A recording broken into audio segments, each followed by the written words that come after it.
todo mundo partilhava os mesmos assuntos, né? Quando a gente falava sobre um programa de televisão, uma novela, alguma coisa do tipo, todo mundo parece que coordenava as suas atividades com base nos horários da programação de televisão, inclusive. Vamos descer para a rua depois da novela, ou antes da novela. Quando chegar a novela, não tem que subir para casa. Mais ou menos assim. Então, eram filmes como Goonies, que marcou a geração X, ensinou muitas coisas legais. Nesse tempo, hoje, a gente olha com outros olhares e vê algumas coisas até meio fora da época, né? Muito interessante, o quanto que a nossa mentalidade muda sobre isso.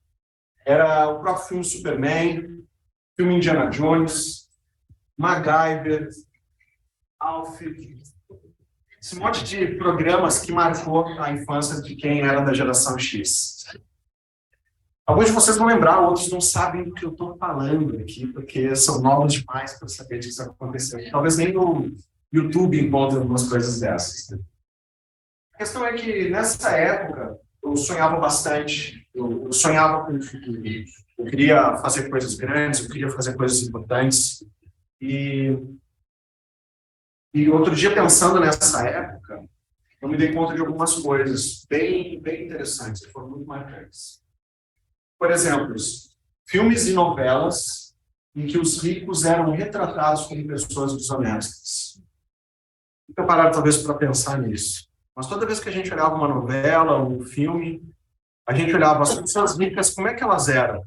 Nunca eram pessoas que tinham batalhado na vida, conquistado alguma coisa, estavam lá porque tinham conseguido ocupar aquele espaço com muita luta.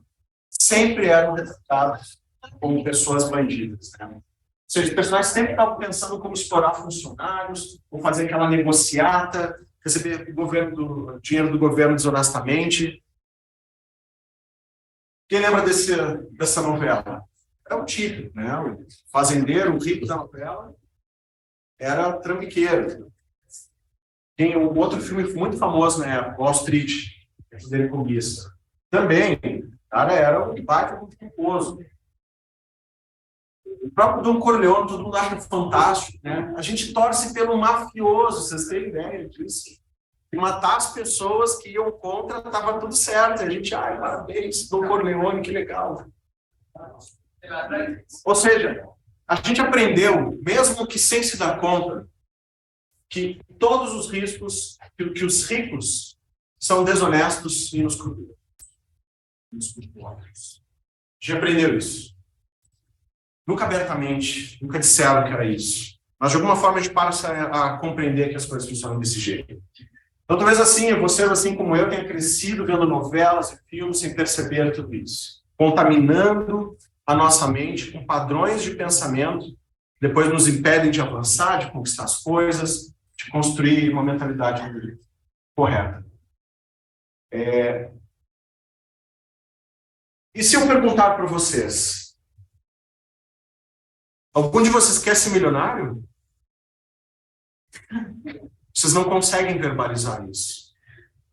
Parece que estou cometendo um crime dizer que querem ser ricos, ser milionários. Porque a gente aprendeu que isso era ser errado. É quase como eu atrelar. Eu quero ser milionário, então, para ser milionário, eu preciso fazer alguma coisa errada. Ou que eu não posso ser milionário, eu tenho que cuidar dos outros, ou que isso é um desejo muito vil. E não tem nada disso. Nada disso. A maioria vai preferir uma vida confortável, sem grandes desafios e conquistas, porque nos foi ensinado dessa forma. Ensinados pelo sistema a sermos pobres. Nascer, crescer, estudar, trabalhar, se aposentar e depois morrer. Vai servir ao sistema. Por quê? Porque riqueza gera liberdade, liberdade gera poder de escolha. Quando a gente tem dinheiro, a gente pode decidir o que quer fazer, como fazer, quando fazer e a hora que fazer. Quando a gente não tem, a gente obedece quem tem. Essa é a verdade.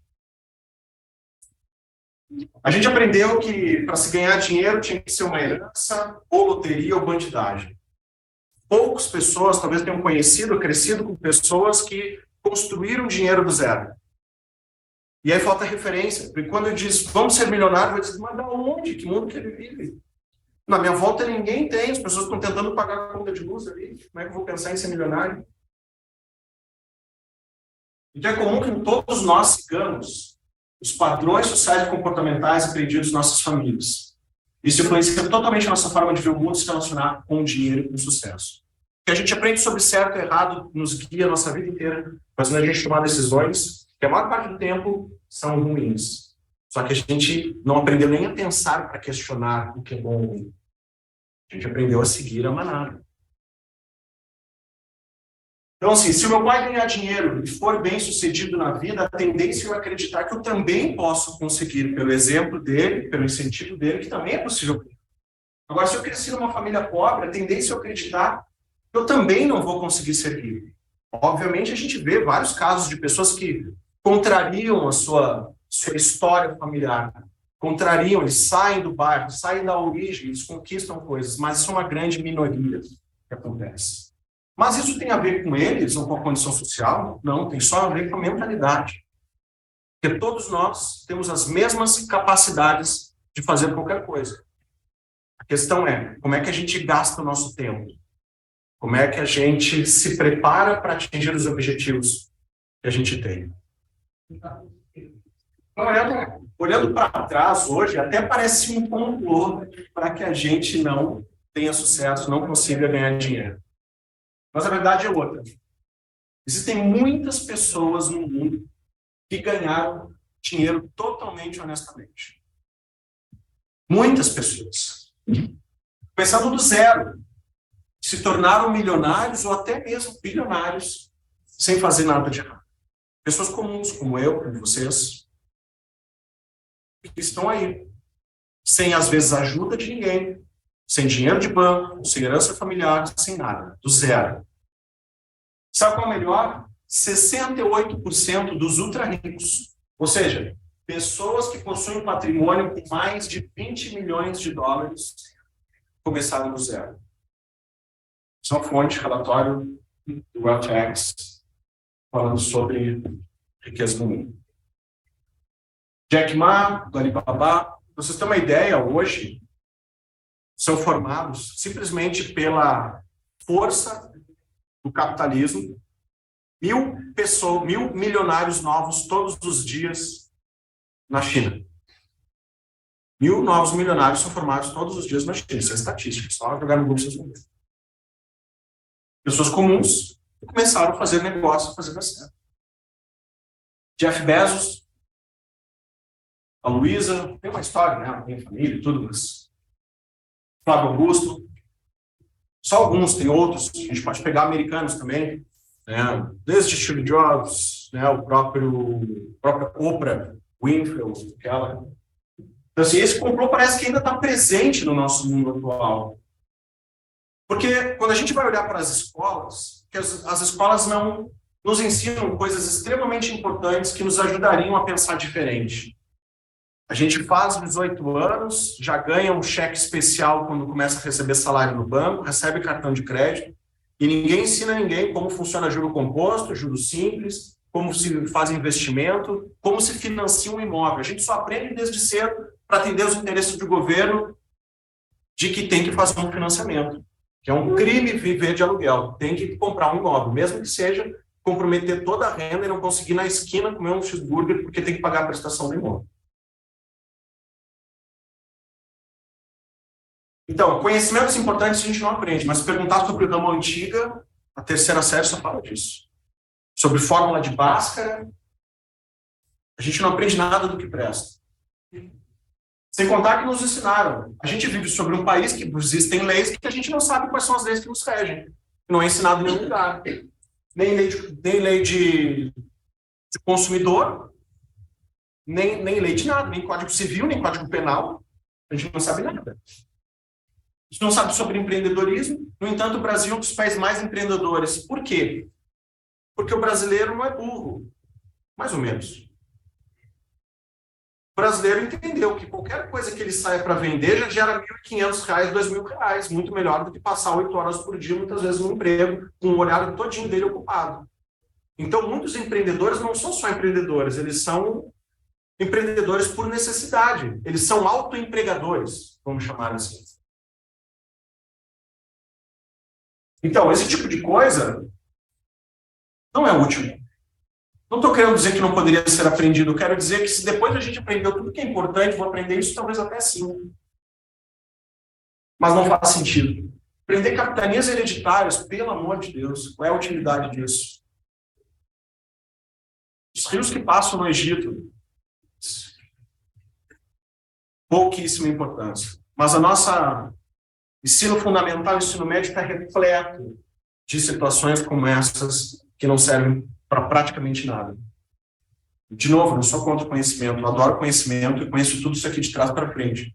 Mas eu adoraria ter aprendido o inverso, ter aprendido tudo isso antes e depois aprender cultura. Porque talvez eu tivesse errado muito menos na minha vida que eu só fui aprender muitas vezes adulto. Então, olhando novamente para trás, eu percebo o quanto foi útil para o sistema, e eu não vou chamar de governo simplesmente, mas, né, não dá para dizer que é partido A ou partido B, eu acho que é o sistema brasileiro, da forma como ele está. Sempre foi útil que a gente não soubesse a lidar com dinheiro. E esses problemas geram uma visão equivocada sobre estudar, sobre ganhar dinheiro. Para vocês terem uma ideia, no Brasil, apenas 17,4% dos brasileiros são graduados. Os nossos 212 milhões de habitantes, 17,4%. 0,8% tem pós-graduação e só 0,2% mestres e doutores. Então, quando a gente passa para olhar para o mercado, para mudar condições, como é que a gente vai mudar se as pessoas não estudam o suficiente para mudar nada? Talvez alguns mais novos possam dizer, mas a graduação é obsoleta, a graduação não tem nada que vai me ensinar, a graduação não vai modificar porque o mundo é mais dinâmico do que tem na graduação. Em parte é verdade, mas se eu não consigo aprender o básico, mesmo obsoleto, como é que eu vou querer mudar a realidade se eu não sei nem qual é a realidade? Só uma questão, na verdade, desse grupo da aula hoje. Então, eu ouvi de um aluno que ele aprende mais no instituto, que ele passa umas horas da vida dele, que é a escola. Provavelmente o instituto tem uma visão mais prática da vida, né? E a gente vai trabalhando com essa questão da lógica, a questão da leitura, e eu aprendo mais com você do que eu já aprendi. Então, assim, desde sempre nós aprendemos que estudar era coisa de nerd, né? Na nossa época tinha outro nome. Na nossa época era o CDF, não era o nerd. Nerd é nome novo, tá? Nem vamos traduzir assim, deixa assim. Agora, outra estatística assustadora, 48% dos brasileiros acima de 5 anos de idade, ou seja, já são alfabetizados, não leem nenhum livro por ano. Não leem. E se a gente pegar artigos científicos a nível mundial, que é pior, né? Porque não é só a nível Brasil. O Brasil nem tem essa estatística. Mas, para vocês terem uma ideia, um artigo científico que é publicado, ele é lido em média por apenas 7 pessoas. Então, na boa, existe ciência, mas nós preferimos agir por tentativa e erro. Vai ser burro assim na cadeia, né? Pelo amor de Deus. Tentativa e erro, tentativa e erro, tentativa e erro. Tá, mas gastando tempo, gastando dinheiro, gastando energia. Por que a gente não se apoia na ciência? Por que a gente não estuda? Por que a gente tem que fazer o caminho do zero sem aprender com quem já fez? Isso não tem sentido.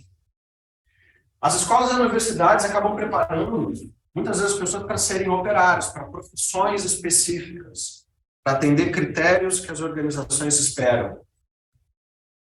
Nos ensinando a ser cumpridores de regras e seguidores de métodos. Quando criança, a gente espera que as crianças sejam criativas.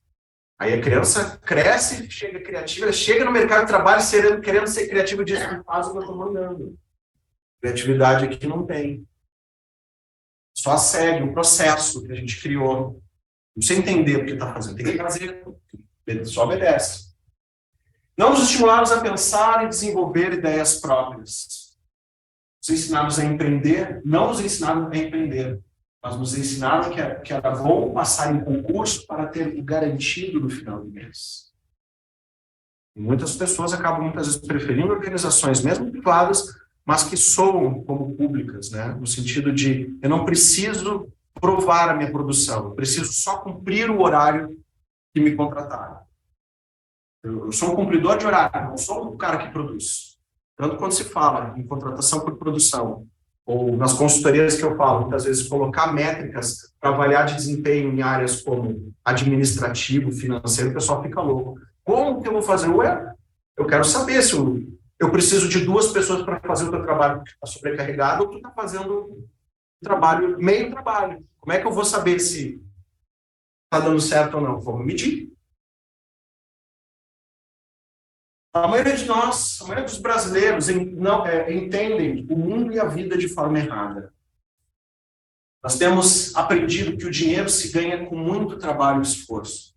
E não é bem assim. Está de parcial. Por exemplo, pegue um engenheiro. O trabalho dele tem valor? Claro. Muito valor. Um faxineiro?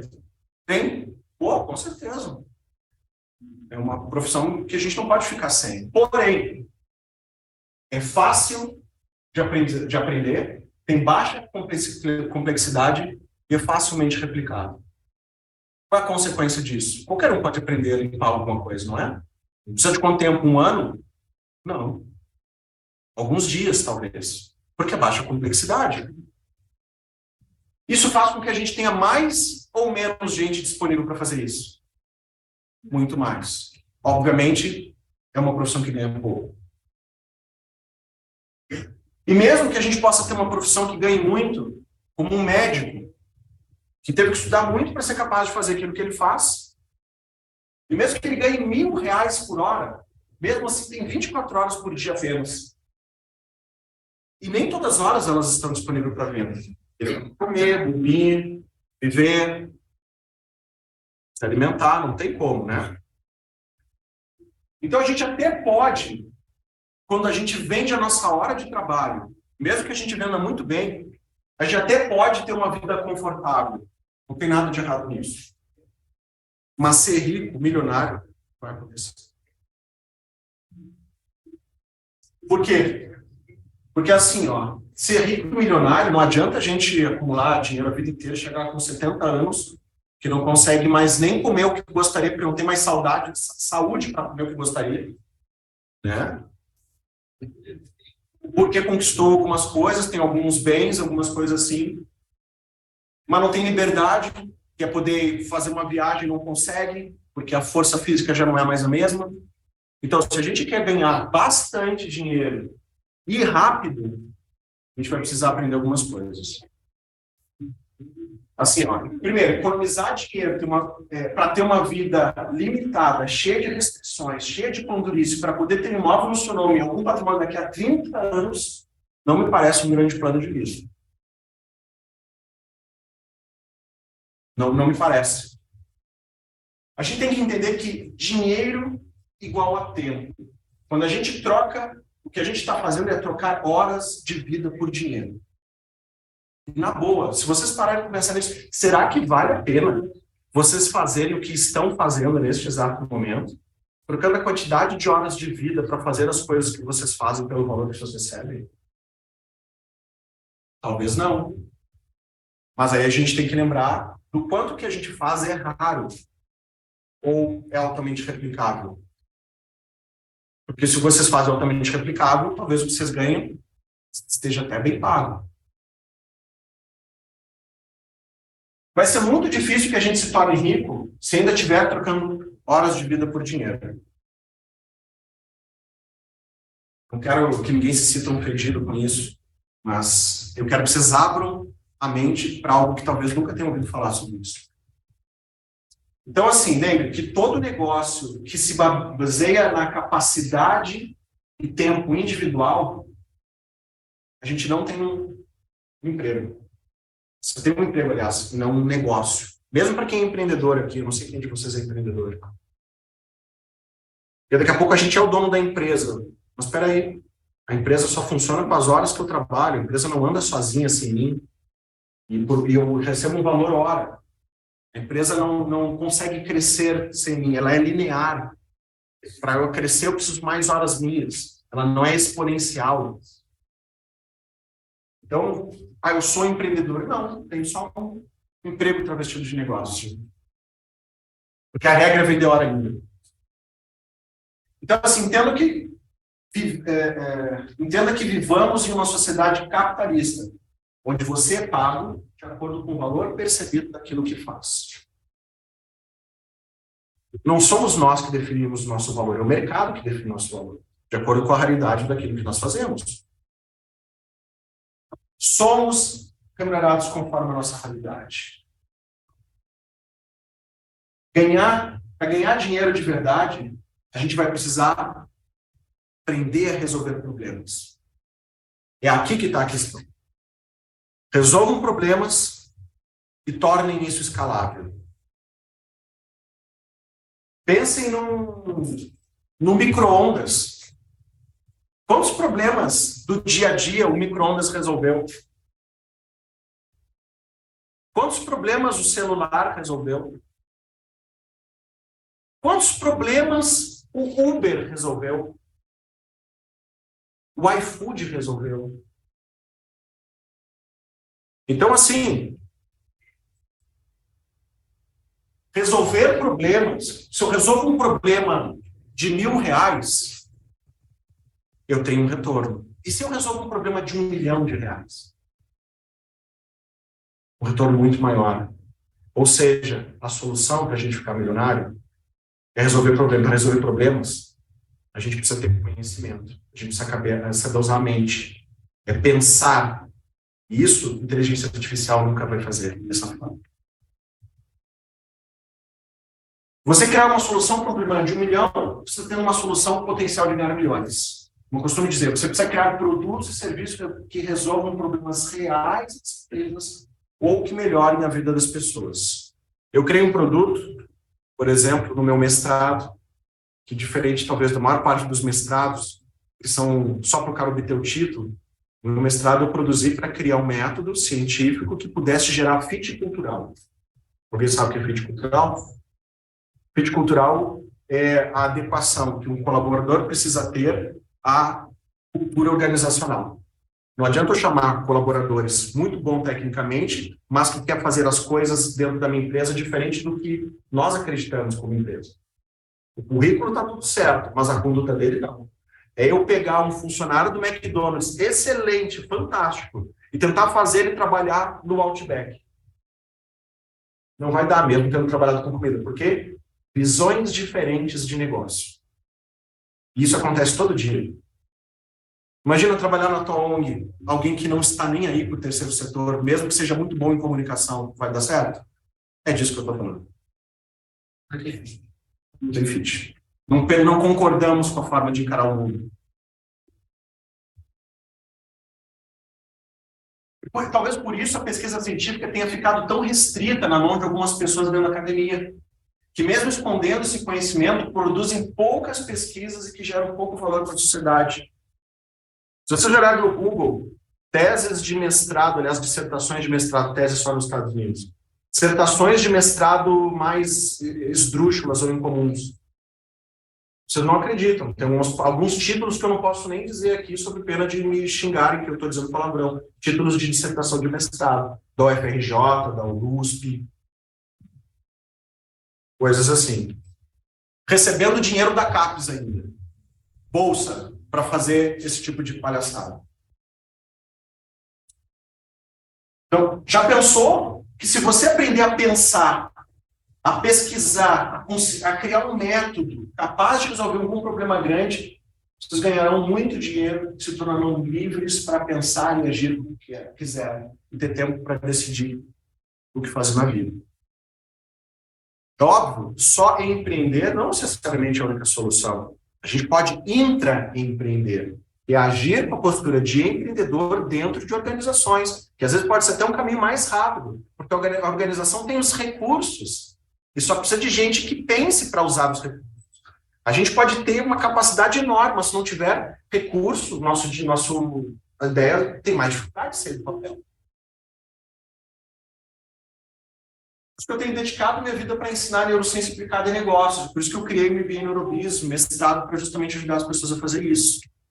Para que as pessoas comuns aprendam a pensar, a pesquisar e construam a liberdade a partir de criação de métodos e conceitos inovadores, para resolver problemas que gerem prosperidade.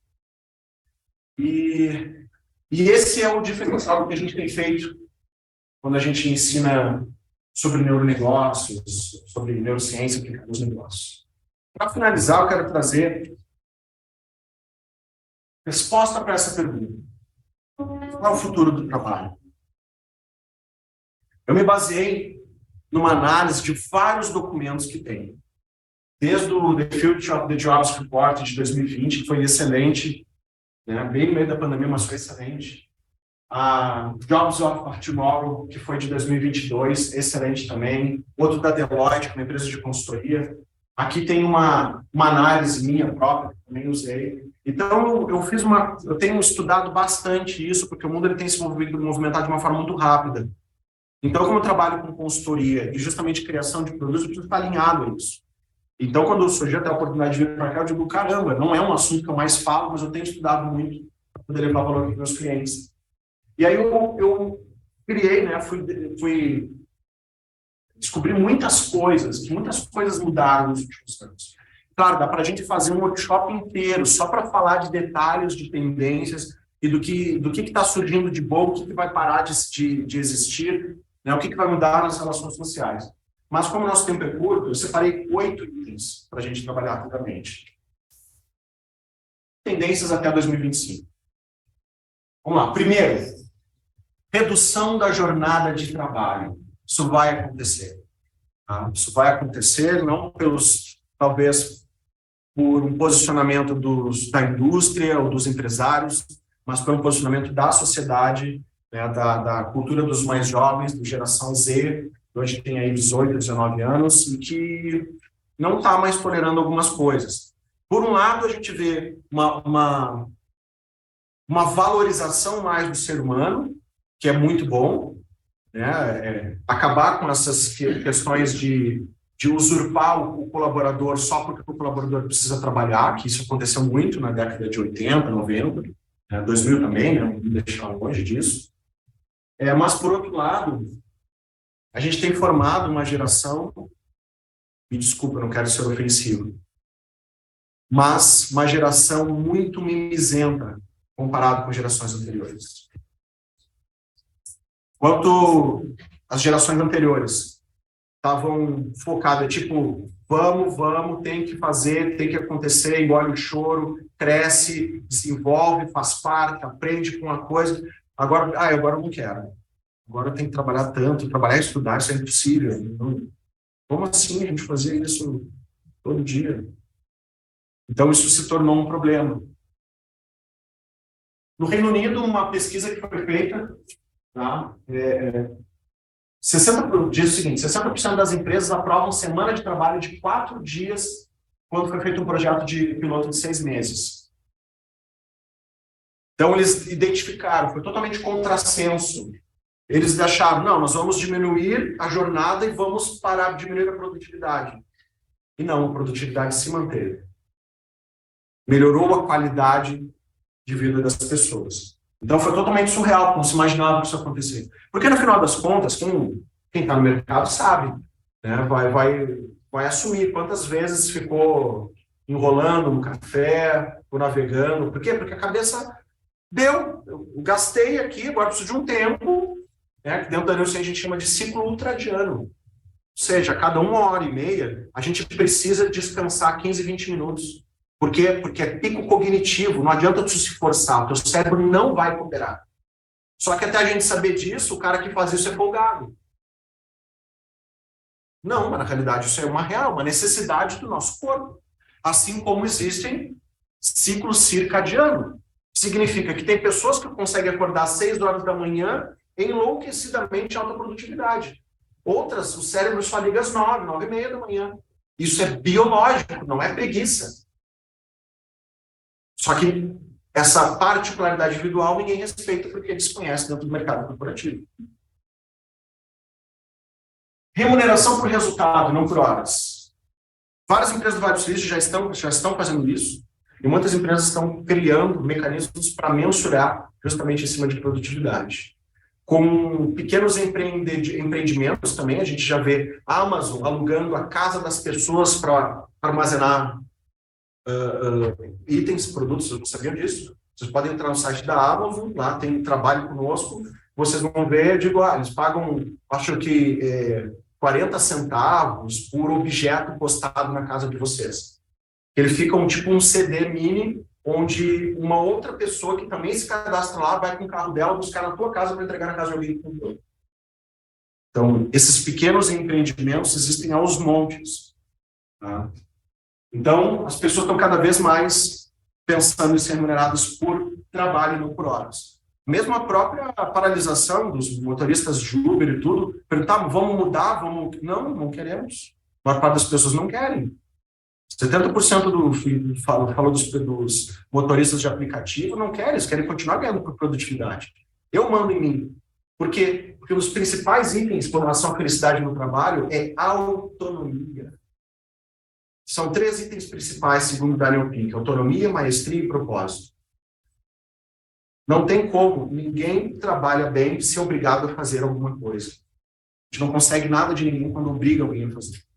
Então, o motoboy ele quer trabalhar quando ele quer, mesmo que ele trabalhe 14 horas no dia, mas ele está fazendo porque ele quer, não porque estão mandando nele. É diferente. Trabalho híbrido. Muitos chefossauros têm mandado as empresas, né, vão voltar para a empresa para trabalhar. Vários chefossauros têm feito isso. Mas isso é uma realidade.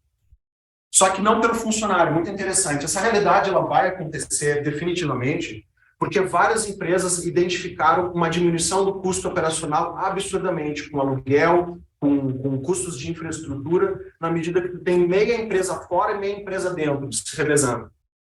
Então, tu não precisa mais ter um prédio enorme para abrigar toda a empresa. Tu só precisa ter metade da infraestrutura que tu já era de forma compartilhada. Assim como já se faz em coworkings, né? Então, ou seja, isso vai virar uma realidade não porque os chefossauros acharam, não, nós vamos cuidar do nosso colaborador. Não, é porque é mais barato. Mas vai se virar uma tendência real. Introdução de plantas no ambiente de trabalho. É muito interessante porque, assim, apesar de ser, mesmo sendo bonito, não é muito tempo que se descobriu que a introdução de elementos naturais, como pedras, texturas de madeira, luz que imita o sol, barulho de água, ou plantas, mesmo que seja artificial, elas chegam a gerar um efeito relaxante e até diminui a ansiedade, a depressão, a pressão arterial, quando a gente se encontra em ambientes assim. Esse é um conceito chamado de biofilia, que a neuroarquitetura está usando direto para isso. Então, os PDVs, as lojas e as empresas estão cada vez mais produzindo esses elementos para melhorar a sensação das pessoas naqueles ambientes. Outro, aceleração na automação de processos. Sim, processos manuais vão cair todos. Então, vocês precisam aprender tecnologias para poder parar de fazer as coisas na mão. Eu tenho certeza que muitos de vocês devem ter um monte de planilha. Verifica como ter softwares específicos para isso, porque softwares podem ser ligados em business intelligence, que são BIs, que a gente pode fazer cruzamentos, relatórios. Já com planilhas, não. A gente tem que começar a automatizar tudo o que a gente faz, porque é mais rápido, erra menos, produz mais, aumenta a performance. A gente tem que acabar com a estatística que existe. Não sei se vocês sabem, mas o Prêmio Nobel de 2008, chamado Paul Krugman, na sua pesquisa, que deu o título a ele de Prêmio Nobel de Economia, ele faz uma relação de produtividade com as diferentes culturas do mundo. E um dos dados que assustam bastante diz o seguinte, que um trabalhador americano, ele trabalha o equivalente a 4 trabalhadores brasileiros, em termos de performance. E um trabalhador argentino, essa a gente não podia perder, trabalha o equivalente a 2 brasileiros. Então, nós somos muito ruins de performance, comparativamente. Por quê? Falta de conhecimento, para usar processos automatizados, para usar tecnologia, para usar conceitos e ferramentas. Porque muitos conceitos são conceitos. Pega o conceito da gestão de qualidade, uso de Kanban, método Kaizen, 5S, ninguém usa nada disso, isso é só para bonito. Todo mundo faz o quê? No achismo, aprende com o mais antigo da empresa, bate cabeça.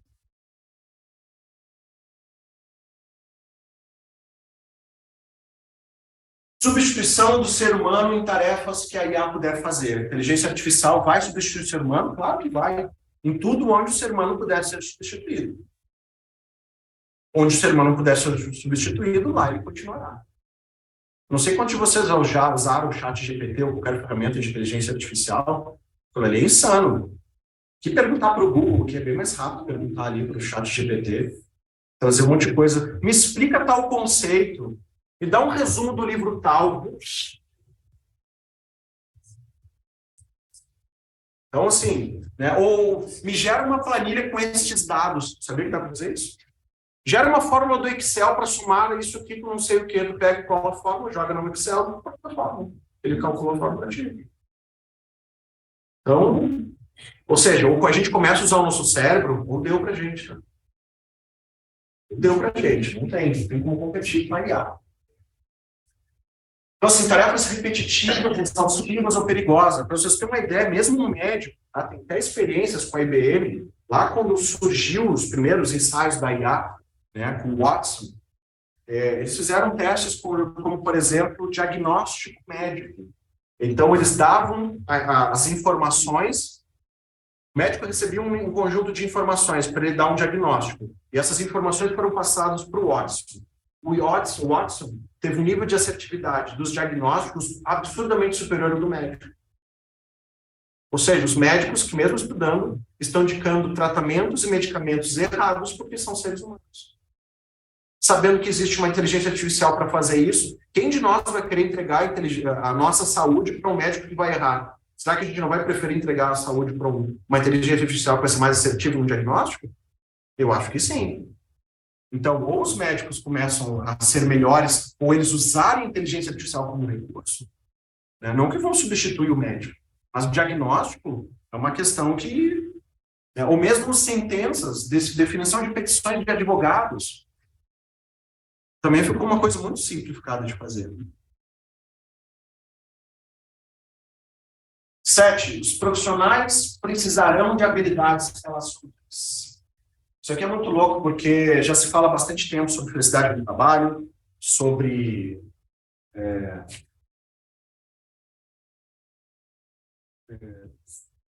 habilidades, soft skills, né? Como você tem falado bastante. Então, quando a gente pega um relatório, ó, isso aqui é o futuro do trabalho até 2025, né? O que seriam os 15 requisitos que eles disseram que todo mundo vai ter. E quando a gente olha para esses 15 itens, algumas coisas chamam a atenção. São esses aqui. Se a gente observar, todos eles estão ligados a uma capacidade e habilidade interrelacional. E, no entanto, a gente vê as faculdades, os cursos e mesmo as organizações têm ensinado as pessoas a aprender coisas técnicas. Mas ninguém sabe lidar direito um com o outro. As pessoas querem vender, mas não sabem nem como o cliente funciona. Não sabe como ele pensa, o que ele gosta, o que não gosta, como é que ele decide.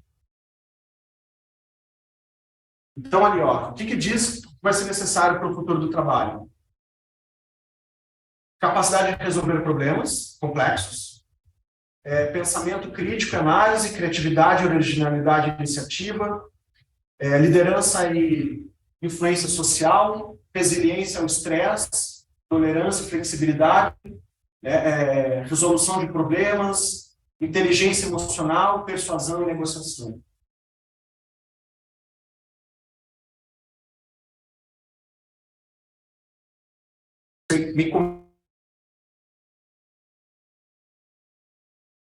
Então, o futuro do trabalho ele é incrível, só para quem estiver preparado. E entra o último. As empresas focarão em gerar felicidade no trabalho, porque elas aprenderam que pessoas felizes produzem mais, geram mais resultado. São muito melhores do que pessoas que não produzem, que não estão felizes onde estão. Felicidade geral para performance no aprendizado. Tem vários estudos. Então, a quantidade de gente que sai das empresas até para ganhar menos, ou até para ficar sem salário nenhum, mas simplesmente porque não vai trabalhar naquele inferno, é um monte. As pessoas fazem isso direto. Então, imagina, a gente treinada, capacitada, que sabe fazer, mas não consegue trabalhar porque as pessoas não sabem lidar umas com as outras. Com a diferença de pensamento, ou com o próprio fit cultural, talvez determinada empresa não seja para o outro mesmo. Preciso trazer gente que feche comigo. Ou seja, o futuro é ser humano. É ser raro. é resolver problemas e a ser exponencial. É isso que a gente precisa desenvolver. Para encerrar, eu quero trazer uma frase que eu gosto bastante, um ex-presidente americano, que diz o seguinte: é muito melhor arriscar coisas grandiosas, alcançar triunfos e glórias, mesmo expondo-se à derrota, do que formar fila com os pobres de espírito que nem gozam muito nem sofrem muito, porque vivem nessa penumbra cinzenta que não conhece a vitória nem a derrota. A gente morre tentando, mas se acovardar, o medo de errar, não mais. Chega. Obrigado.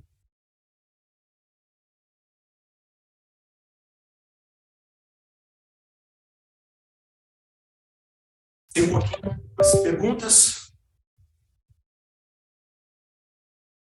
Você comentou sobre o empreendedorismo, sobre ser empreendedor, e o prato brasileiro... Pode deixar o último slide em exibição, por favor, com o seu perfil, por favor, com o seu QR Code? Sim, só um minuto, vou colocar. Por favor, pode falar.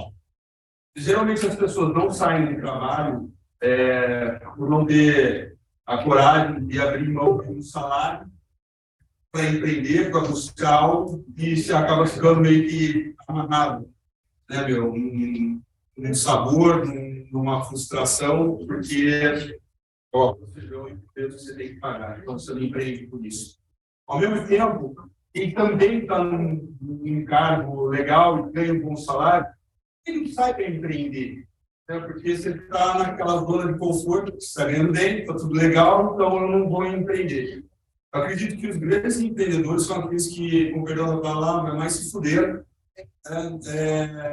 que estiveram realmente numa situação bastante complicada, difícil, e que não tiveram uma outra opção a não ser só uma solução. É claro que o estar diante do abismo é sempre um excelente gerador de energia, né? Ou seja, tu não tem para onde ir, tu faz o que tu morre, né? Então, é sempre um gerador de energia. Mas é claro que, assim, o desejo de deixar legado, a vontade de fazer além as coisas, por exemplo, para sua família, ou para atingir sonhos, são os maiores impulsionadores das pessoas, para sair do conformismo, do comodismo. Porque, assim, eu não vejo problema das pessoas quererem ter uma vida tranquila e simples. Não vejo nenhum problema, faz parte, é isso aí. O problema é que a maior parte das pessoas decide ter uma vida simples e confortável e segue infeliz. Porque, no fato, não era bem isso que elas queriam. Elas só não têm coragem para tomar decisões, para fazer as coisas diferentes, por medo da perda. E a gente sabe que o medo da perda é um viés cognitivo, descrito pelo Prêmio Nobel de 2002, Daniel Kahneman, que ele tem 2,5 vezes mais força do que a vontade de vencer. O medo da perda. Então, só que aí entra medo do perda do quê? Um empresário, quando ele decide empreender, ele tem medo de perder o quê para fazer isso? Ele tem medo de perder talvez a dignidade, ou o respeito, a admiração dos filhos ou da família, ou de perder alguma coisa que ele acha que ele deva ter. Ou seja, o medo da perda ele continua sendo impulsionador. Alguns decidem não avançar para não perder. Outros avançam justamente por medo de perder coisas que acham que deveriam ter. Ele não pode ser maior do que a vontade de ganhar. Ele sempre é maior. Ele sempre é maior. Ele é biologicamente maior. O medo de perder ele é motivado pela liberação do hormônio cortisol. E a vontade de ganhar é motivado pelo neurotransmissor dopamina. O cortisol dura horas no corpo, a dopamina dura 15 minutos. Então, nós somos mais dispostos a evitar a perda do que buscar o ganho. Então, a gente mais reage ao que os outros fazem com a gente, que a gente faz ações para agir. No final das contas, são os desconfortos na nossa vida que nos fazem. Dificilmente a gente vai se colocar num risco, uma condição de risco, por vontade própria.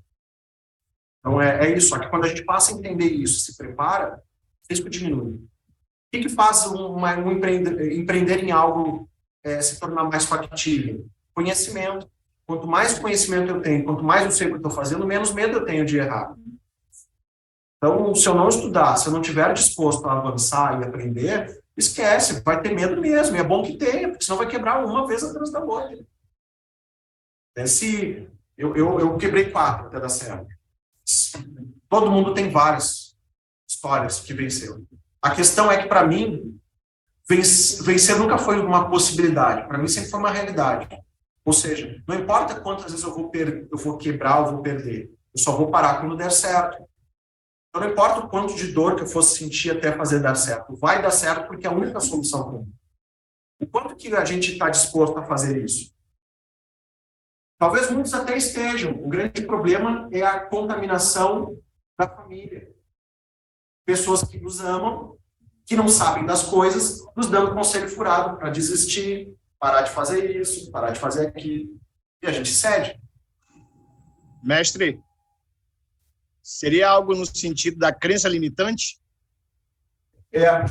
As crenças limitantes são padrões de pensamento que limitam o nosso acesso.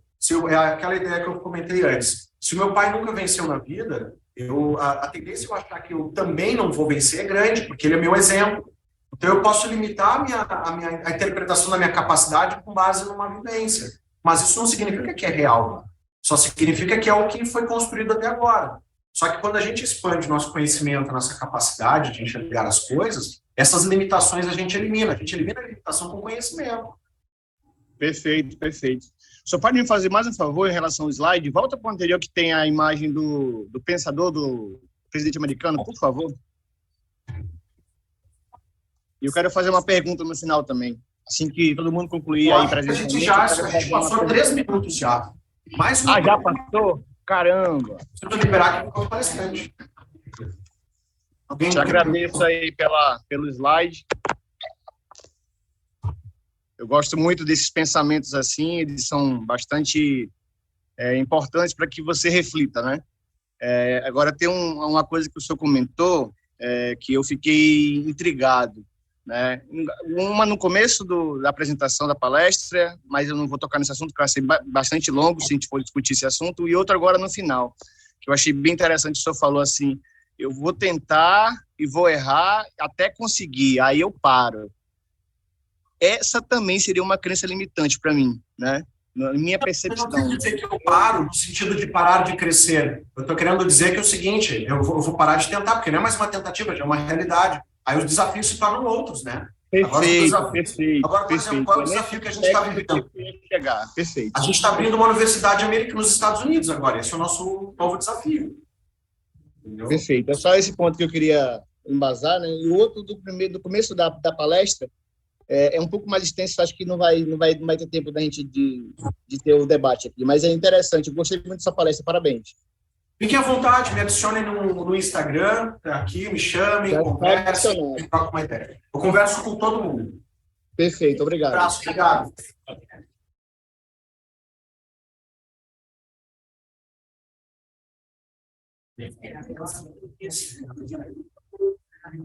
Você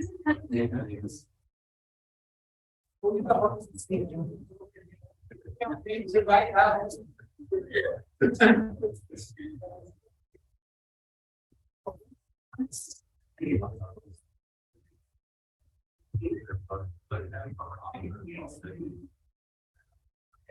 Pelo último centro, eu consigo ver isso também. Consegue sim. Pode ter postagens lá. Qualquer coisa, alguma coisa, manda uma mensagem, se eu não responder.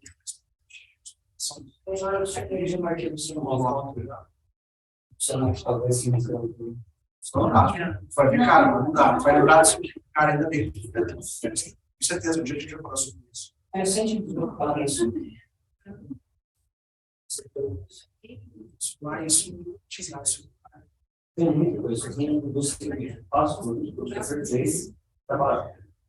Em 2021, eu tenho uma marca, que eu criei um banco para ele, patente, eu já fiz para ele. Tem que ter prova no papel. Vai se ficar, cara.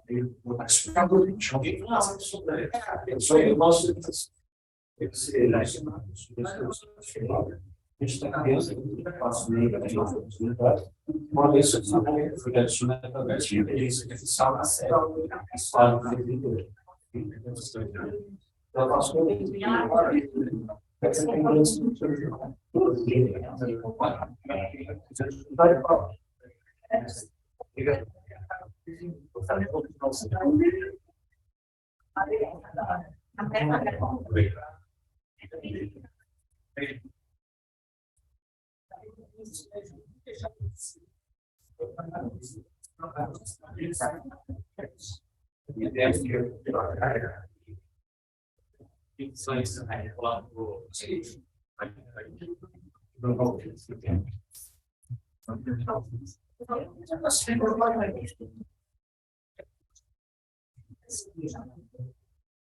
Cadê aquela opção ali? Não, já tive, já. Já virou? Já.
Não, essa cheia. Não, esse eu gosto.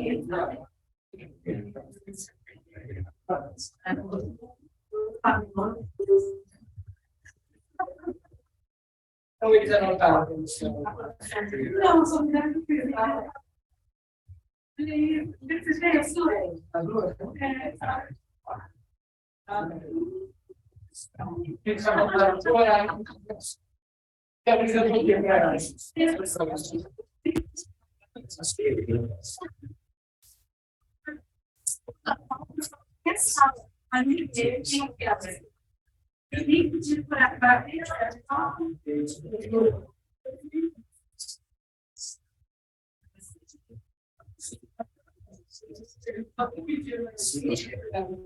E é bom ver isso. A coincidência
Pessoal,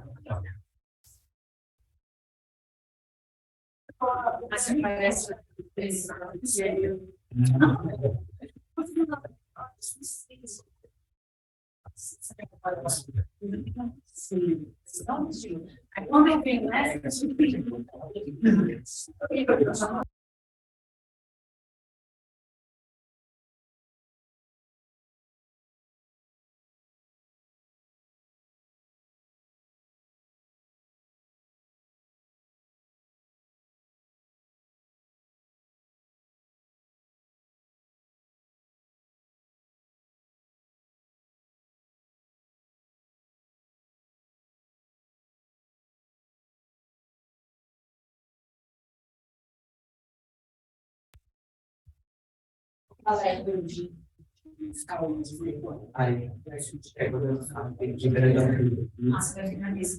Não, falando eu tinha experiência.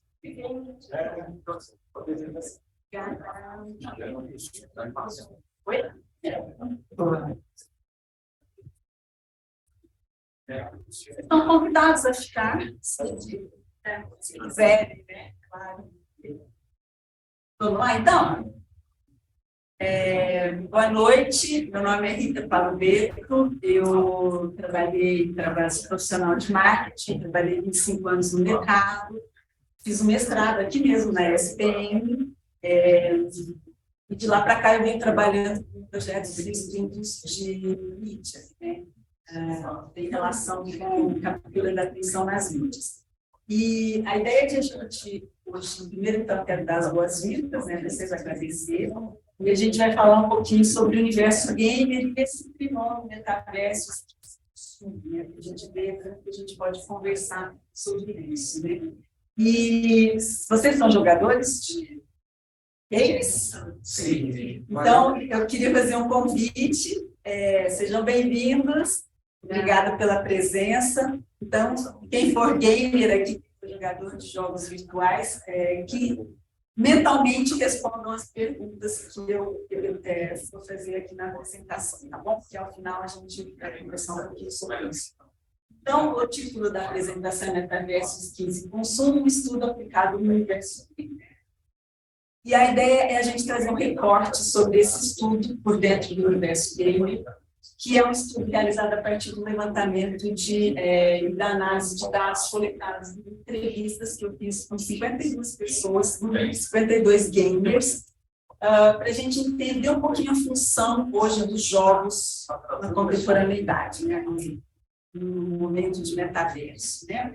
E eu parti, então, da perspectiva histórica do Homo Ludens, do livro Homo Ludens, que o Huizinga escreveu lá em 1938, mas que ele faz um apanhado e tem um entendimento sobre o jogo, que talvez seja o material mais completo sobre jogos, né? E a ideia desse projeto, desse estudo, é a gente entender um pouquinho esses muitos fragmentos que compõem o universo gamer, né? Não só estatisticamente, ele não é um estudo estatístico, ele é um estudo em profundidade, é uma pesquisa, é um estudo qualitativo.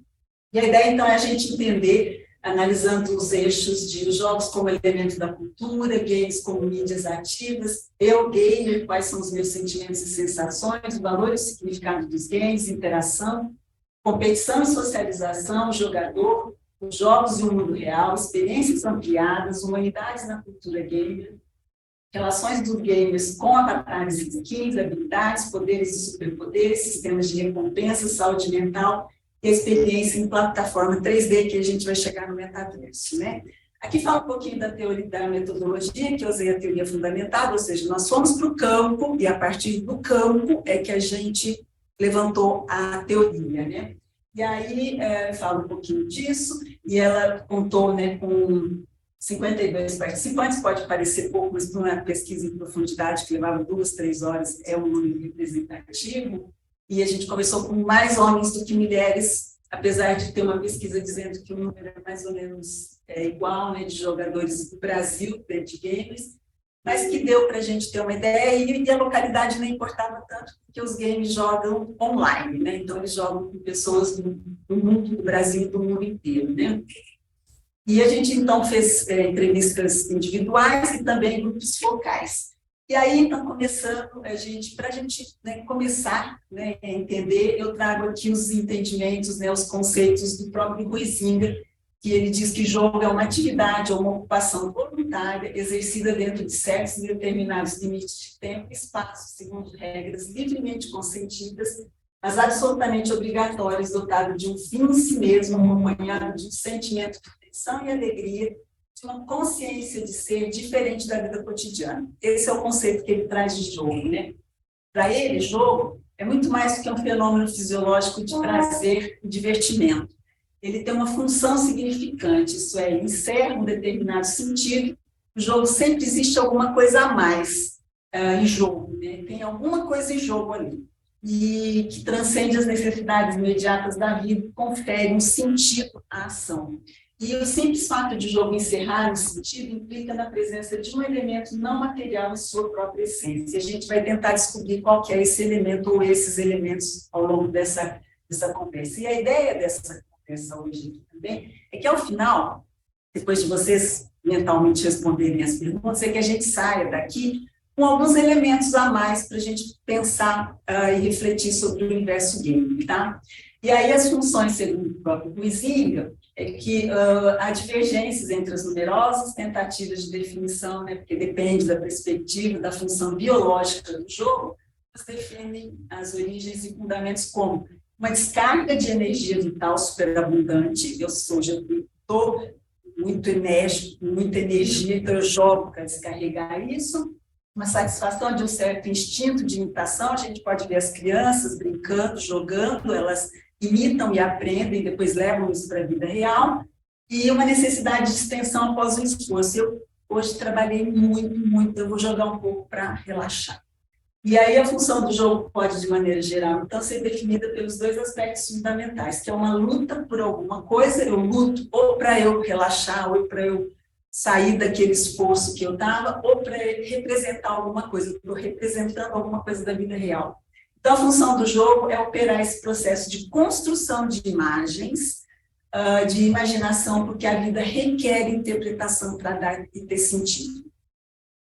E aí as características que ele coloca aqui, o jogo é livre, você cada um joga porque quer, o jogo não é vida corrente, não é vida real, ele é fantasia, pelo contrário, trata-se de uma evasão, eu saio da vida real, vou para o jogo, ele é um intervalo, ele tem um tempo e um espaço delimitado, e ele tem uma finalidade em si mesmo, para cada pessoa, cada pessoa joga por uma finalidade, né? E a essência do jogo, para o ensino, a gente vai ver se isso existe mesmo, é tensão, alegria e divertimento. São as três essências do jogo, né? E aqui, vocês vão reparar ao longo da apresentação que eu vou apresentar capas do mesmo livro, Homo Ludens, com diferentes retratos de jogos ao longo da história, né? Então, para ele, jogar é um ato que concretiza e uma certa beatificação, e aqui a beatificação é como alguma coisa elevada. O jogo, para muitas pessoas, é algo sagrado. Eu tenho meu horário sagrado para jogar, eu jogo todo dia ou todo fim de semana, né? E que faz surgir uma ordem de coisas mais elevadas, que são essas coisas que a gente vai tentar entender, do que as habitualmente vivem. E aí, para a gente ter essa reflexão hoje, eu trago 3 perguntas que a gente, né, as big questions, que a gente vai tentar responder ao longo da apresentação. A primeira é o que são essas coisas mais elevadas que estão em jogo quando jogamos hoje? Que elementos não materiais são esses nesse tempo contemporâneo? A segunda é como o jogador constitui e usa seu corpo digital para concretizar e efetuar sua ordem de coisas mais elevadas do que habitualmente vive, que tenha sentido para a sua vida virtual, para a sua vida online, para a sua vida real.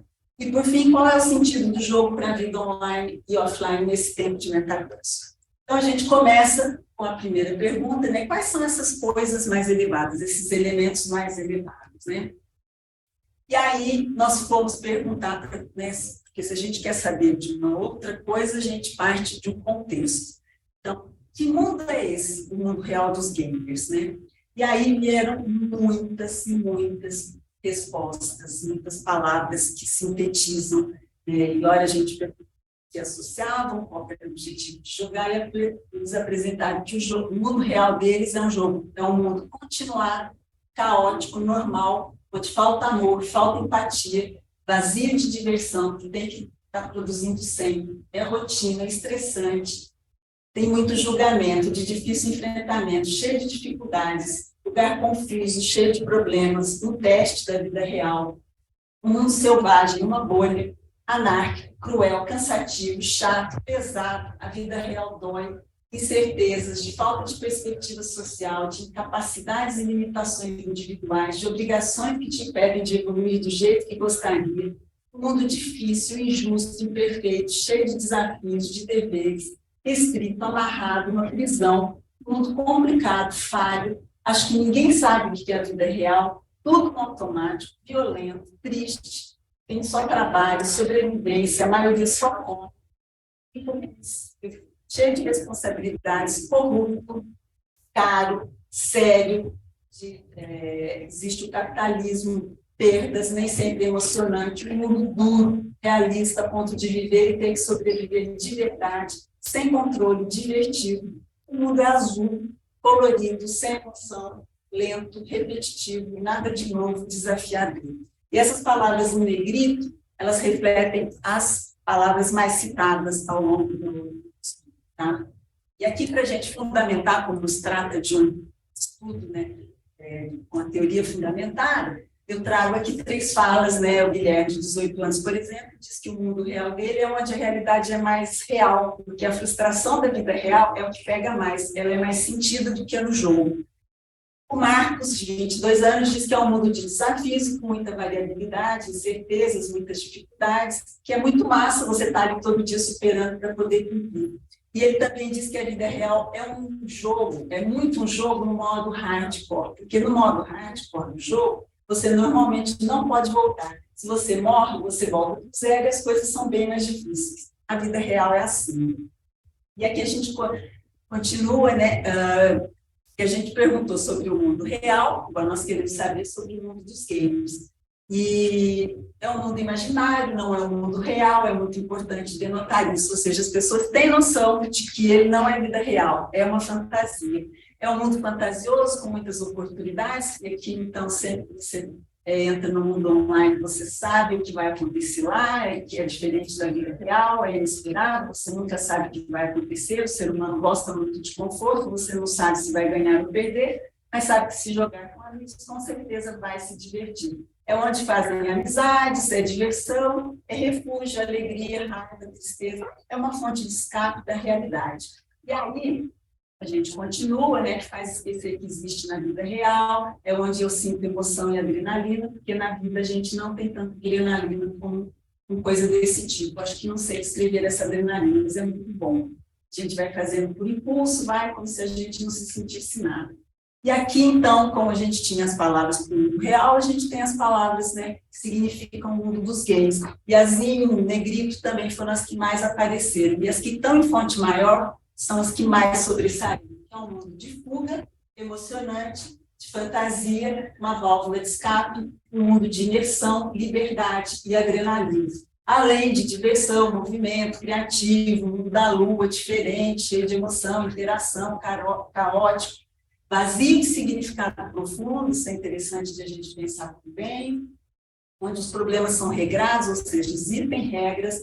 É um mundo, né, participativo, com histórias, aventuras, coisas que eles gostariam de fazer na vida real, mas nem se podem.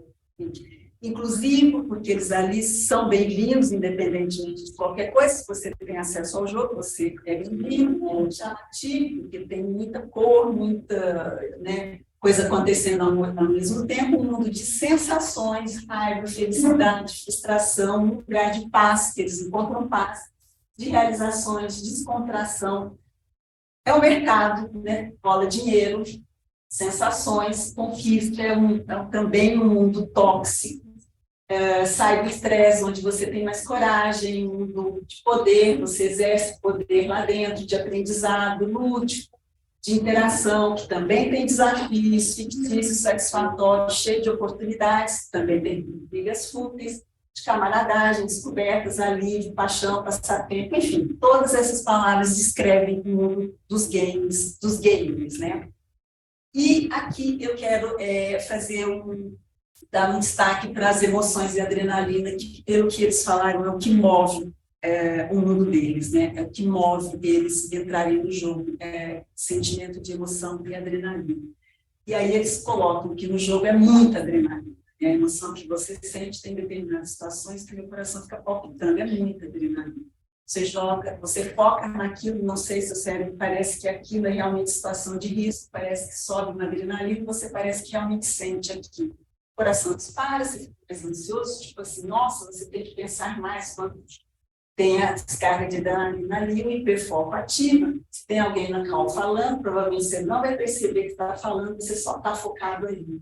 Acho que no dia a dia você não consegue ter a mesma emoção que um jogo, ou seja, é uma imersão e ela é movida por uma emoção e adrenalina. E aqui mais um pouquinho das transcrições, né, para fundamentar por que a gente entende que é o que move os gamers, né, a emoção e a adrenalina, e que é uma descarga, ele sente, enfim, praticamente todos falaram, principalmente em adrenalina, né. Eu quero fazer um parêntese para a fuga como escapismo, né? Aí eu fui entender um pouquinho mais.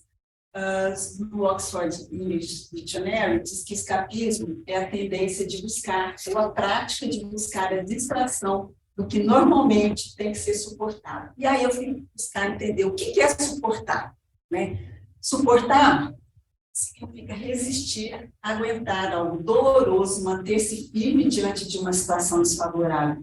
Exemplo, suportar dor, suporta pobreza. E tem um professor na Noruega, que ele é um estudioso, talvez o mais estudioso em escapismo, e ele faz um estudo já há um longo tempo, e ele apresentou um modelo, ele tem até uma escala sobre escapismo dualístico em relação a diferentes tipos de engajamento. Escapismo é você se engajar, né, se imergir em alguma coisa, né? Ele discute o paradoxo e até compara que esse fluxo, né, de você ir em busca de alguma coisa se assemelha a estados psicológicos obtidos por meio de ações como abuso de drogas, masoquismo sexual e ideação suicida. Nem vou ousar a ler as palavras em português, porque para mim é... Então, ele deduz que esse estado de fuga, que foi tanto dito lá no mundo dos games, pode ter significados e resultados tanto positivos quanto negativos. Ele argumenta que existem duas formas, né, com diferentes resultados afetivos dependentes do foco motivacional que está por trás dessa imersão na atividade, no caso aqui na imersão do jogo, né? Então, o escapismo, na forma de autossupressão, origina-se de motivos para fugir de pensamentos, autopercepções e emoções desagradáveis, enquanto a autoexpansão origina-se de motivos para obter experiências positivas por meio da atividade para descobrir novos aspectos de si. Ele desenvolveu, então, a escala de escape para medir essa autossupressão, que é você sair de seus pensamentos negativos, e dessa autoexpansão para você se conhecer melhor. E né, ele desenvolveu essa escala também nos jogos, né, em atividades favoritas das pessoas, como esportes, artes e jogos. E as investigações empíricas dele mostram que as duas dimensões nem sempre coexistem. Ou a pessoa tem uma propensão maior a buscar o escapismo para a autossupressão ou para a autopercepção. Nem sempre a pessoa faz os dois movimentos, né? Isso é interessante de a gente vai aparecer coisinhas aí para frente.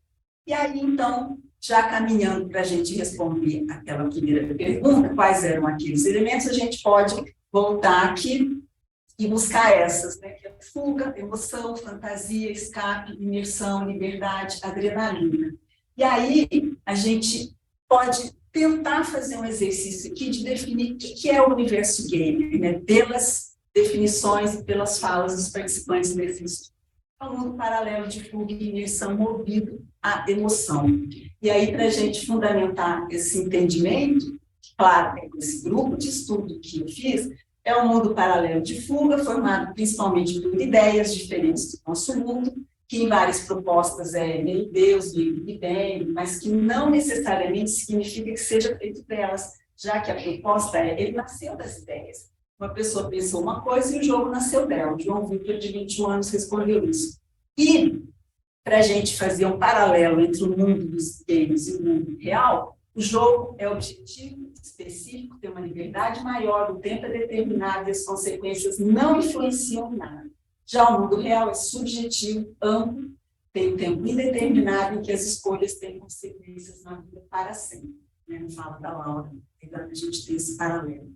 E aí, então, vamos ver a capa, né, como muda a capa ao longo da história, né, do mesmo livro, relembrar que jogo é um ato que concretiza e efetua uma certa beatificação, faz surgir uma ordem de coisas mais elevadas do que as atualmente vivem.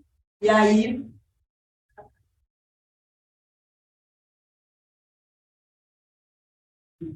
a pergunta não é essa, é a segunda pergunta, como que, tá lá, que a segunda pergunta é justamente,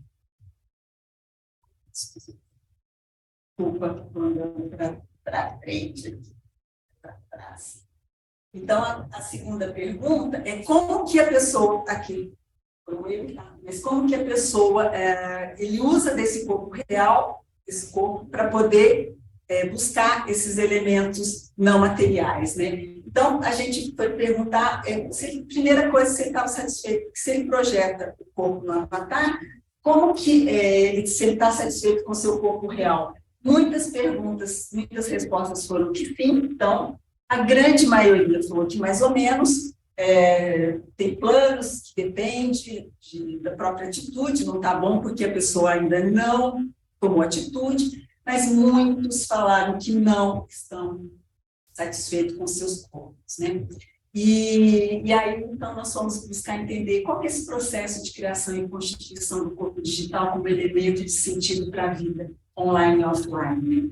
E aqui eu trago 2 transcrições que dependem do jogo, porque os jogos têm suas próprias limitações, as plataformas têm as suas próprias limitações, né? Então, ele cria conforme as limitações do jogo, mas pode mudar de gênero. Mas a segunda fala, eu acho que ela sintetiza bastante, que vou ser bem honesto, meus personagens não são sempre mais legais e melhores que minha versão física mesmo. Acho que é realmente a possibilidade de ser quem você quiser, no timing que você pode. Na maioria das vezes, construo parecido comigo, só que melhor no aspecto físico, estético, de força, tamanho, tudo que aquilo que a gente tem vontade de mexer, se eu pudesse. Não que me incomode, mas eu faço um personagem, tipo estilo de personagem, cores, cabelo, tamanho, força, toda a parte fenotípica do personagem vai ser parecido. Tem uma concepção do ideal. E emocionalmente ele é mais forte, porque se você não tem medo, porque você não tem medo de tomar decisões, isso deixa de ser mais forte. E aí, continuando, acho que tem uma certa liberdade, a questão da liberdade ela está presente em praticamente todas as falas. Pode ser um personagem feminino, são sempre parecidos comigo, podem ter defeitos iguais a mim, mas fisicamente não muito, eu construo colocando qualquer coisa que eu podia baixar. A questão da criatividade você pode mudar quando quiser, tem mais liberdade, era do mundo antigo, um alienígena, enfim. E aqui mais um pouco, né, quais eram as principais características, e é interessante a gente notar que a loucura, cicatrizes, que envolvam velocidade, eletricidade, raio, espada, diferentão, cabelo rosa, pessoa forte, bem construída, alto, que tem altura, mais magro, para manter a ideia de alcançar o ideal na vida real. Características de mago, porque quando você está de mago, você não precisa estar frente a frente com o boss. Curioso, sempre querendo descobrir mais, quanto mais esquisito, melhor, a gente escolhe cabelo azul, opta por personagem feminino, corpo bem definido, boa postura, roupa colada. Isso também é um aspecto que chama a atenção, porque ao longo do estudo tem algumas perguntas e a gente fala sobre qual que é a roupa ideal para eles na vida real. E todos eles falam que são roupas confortáveis, roupas largas, ideal para eles a camiseta, bermudas, calça jeans e tênis. E aqui no jogo eles optam por roupas coladas, né? Ou seja, eles projetam o ideal no jogo também. Então, personalidade, ser livre. Meus personagens são livres para fazerem o que quiserem. E sobre skins, então nós vamos entender um pouquinho mais qual que era a relação deles com as skins, como que eles percebiam as skins nos jogos, né? Ela é percebida como uma evolução sua, depende da skin que você tem, é meio que vislumbre assim, dos outros, meio que, então você realmente joga, mas também tem casos contrários, você tem muitas skins, só que você é ruim. Você pode também, tem muitas skins, queria ter mais. É um item de desejo, commodity, se eu acho bonito e tenho poder, eu fico com uma autoestima maior, não só autoestima melhor, mas você mostra para o mundo que você gosta. Skins dão mais informações do personagem do jogo. Na época do fórum que eu estava jogando muito, eu comprei a Redline, que é a que ele usa durante os jogos, e eu ficava, caraca, eu tenho essa skin. Não era caro, mas é meio que um efeito placebo de estar com a mesma skin do jogador que você admira.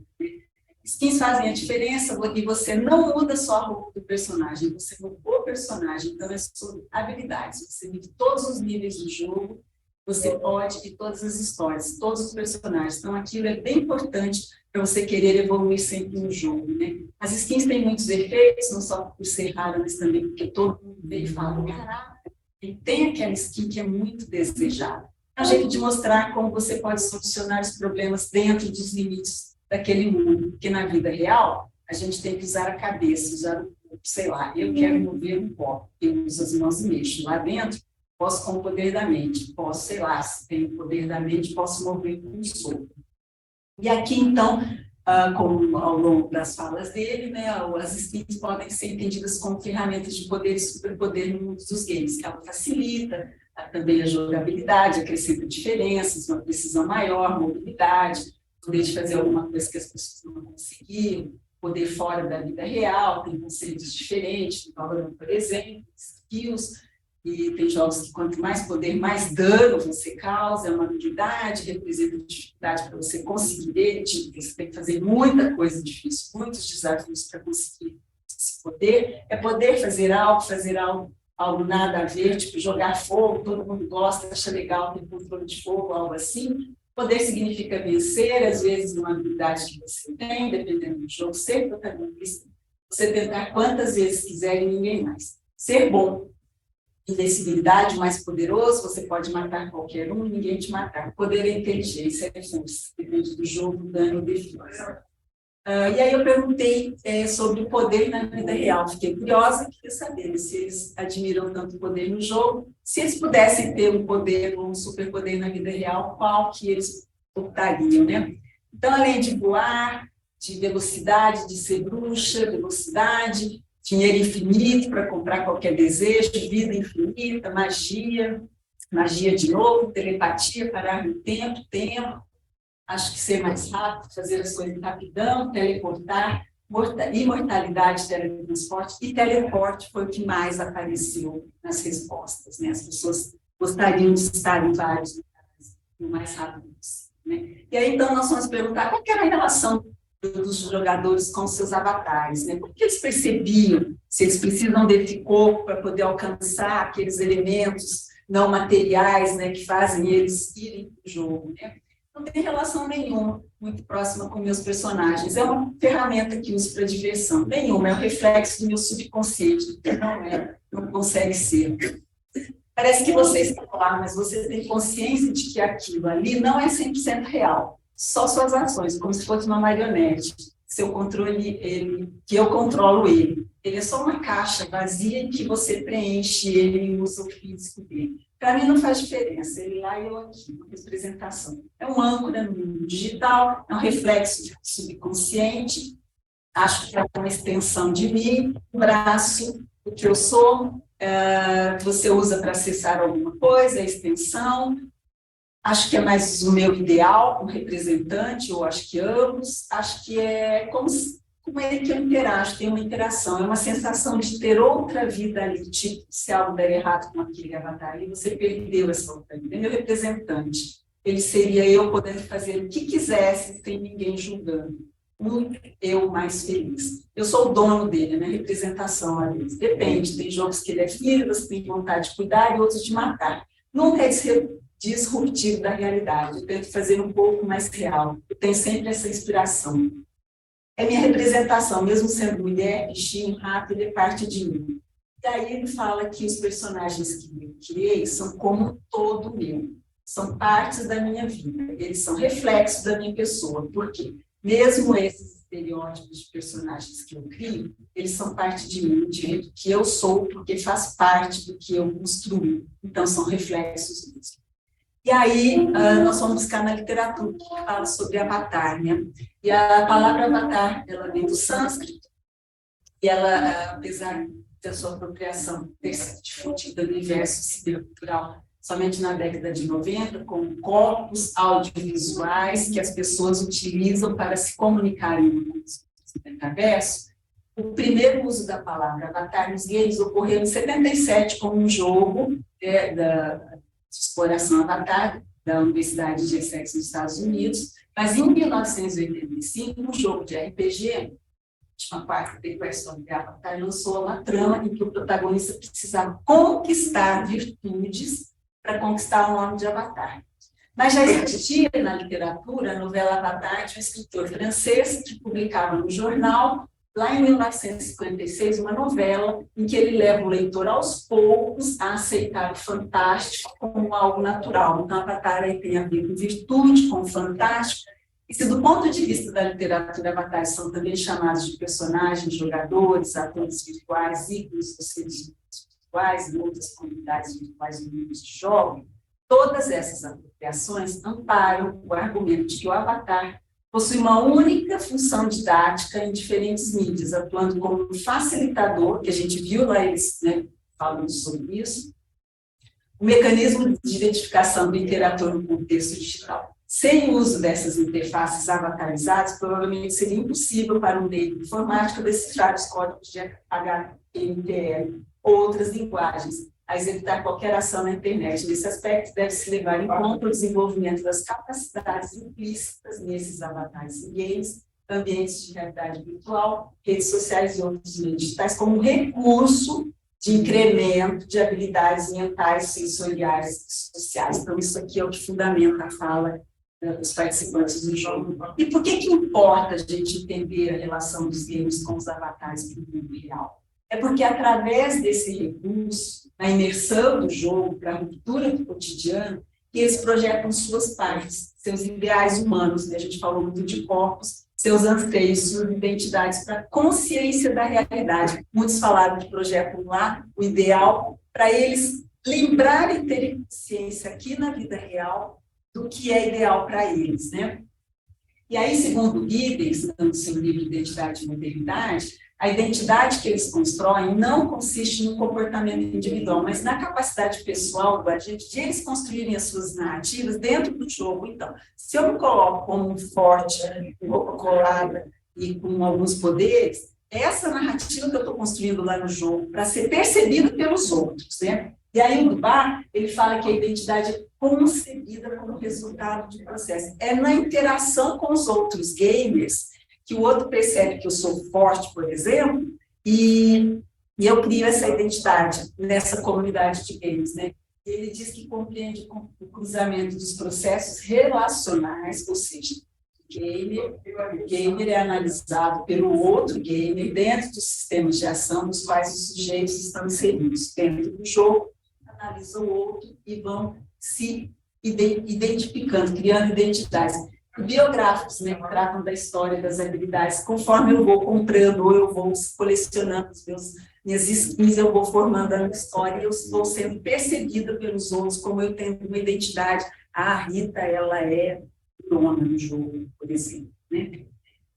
E aí, então, o jogo, ele se coloca enquanto uma experiência humana, né, da gente exercitar a nossa humanidade, que é você ser, né? Lá eles se constroem como um ser, que muitas vezes na vida real eles não são percebidos ou não são conscientes como um ser atuante, né? Um elemento ativo. Às vezes eles não se percebem na vida real pelas palavras que eles falam como ser ativo, mas no jogo eles são ativos. Eles têm uma sensação de conquista na vida real, eles não têm a sensação de conquista no jogo, eles têm experiências de conhecer novas pessoas, você não imaginava que conheceria.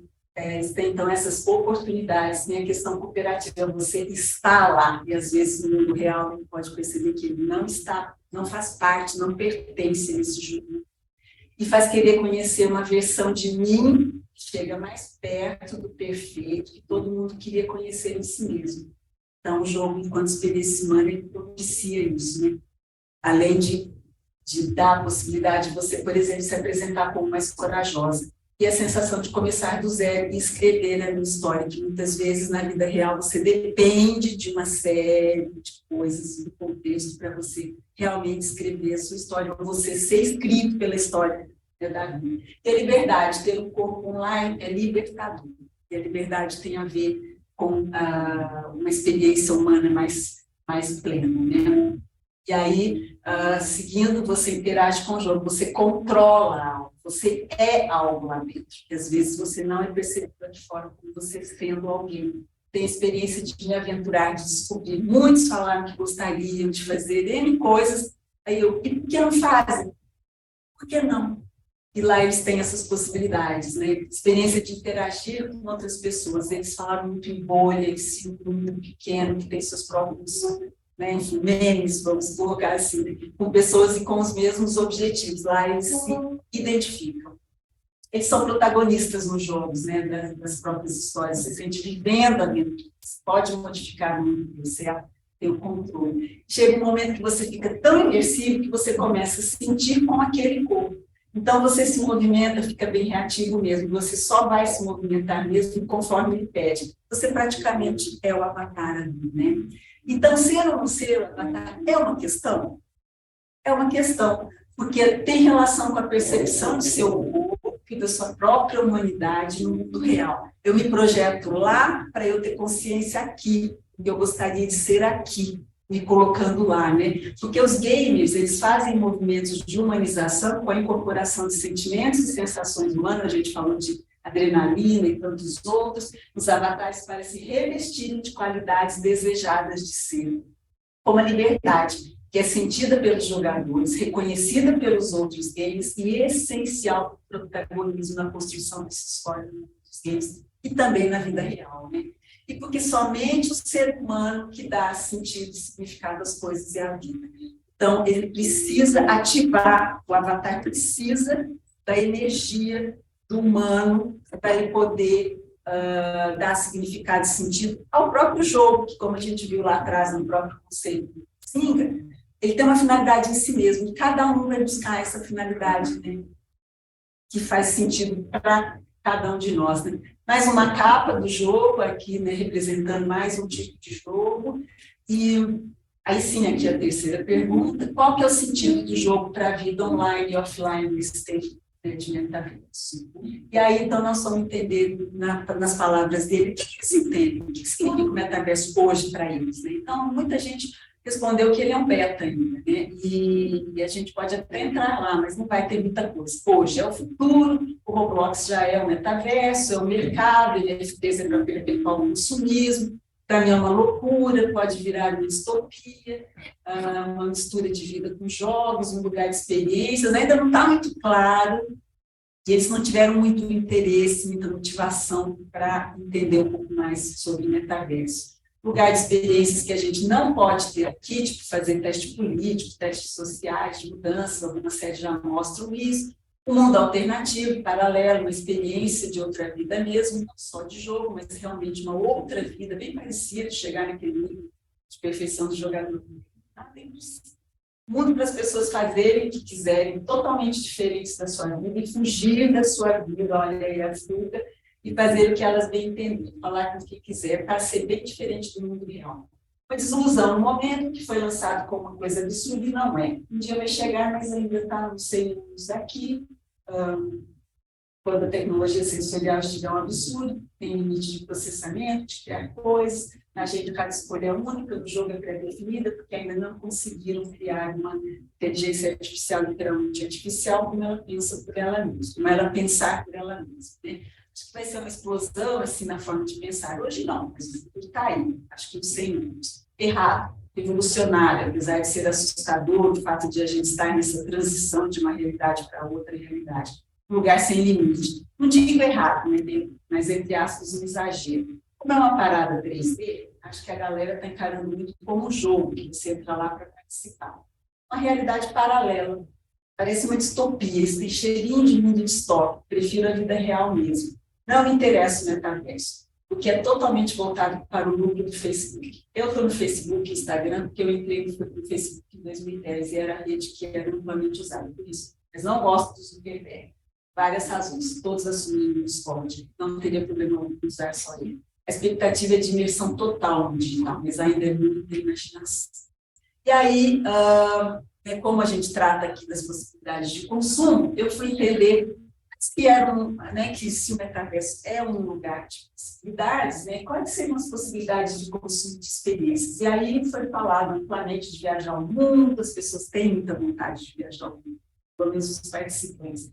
Lugar para jogar, ler anime, passar tempo, uma realidade paralela, um lugar de possibilidades, de trazer mais liberdade.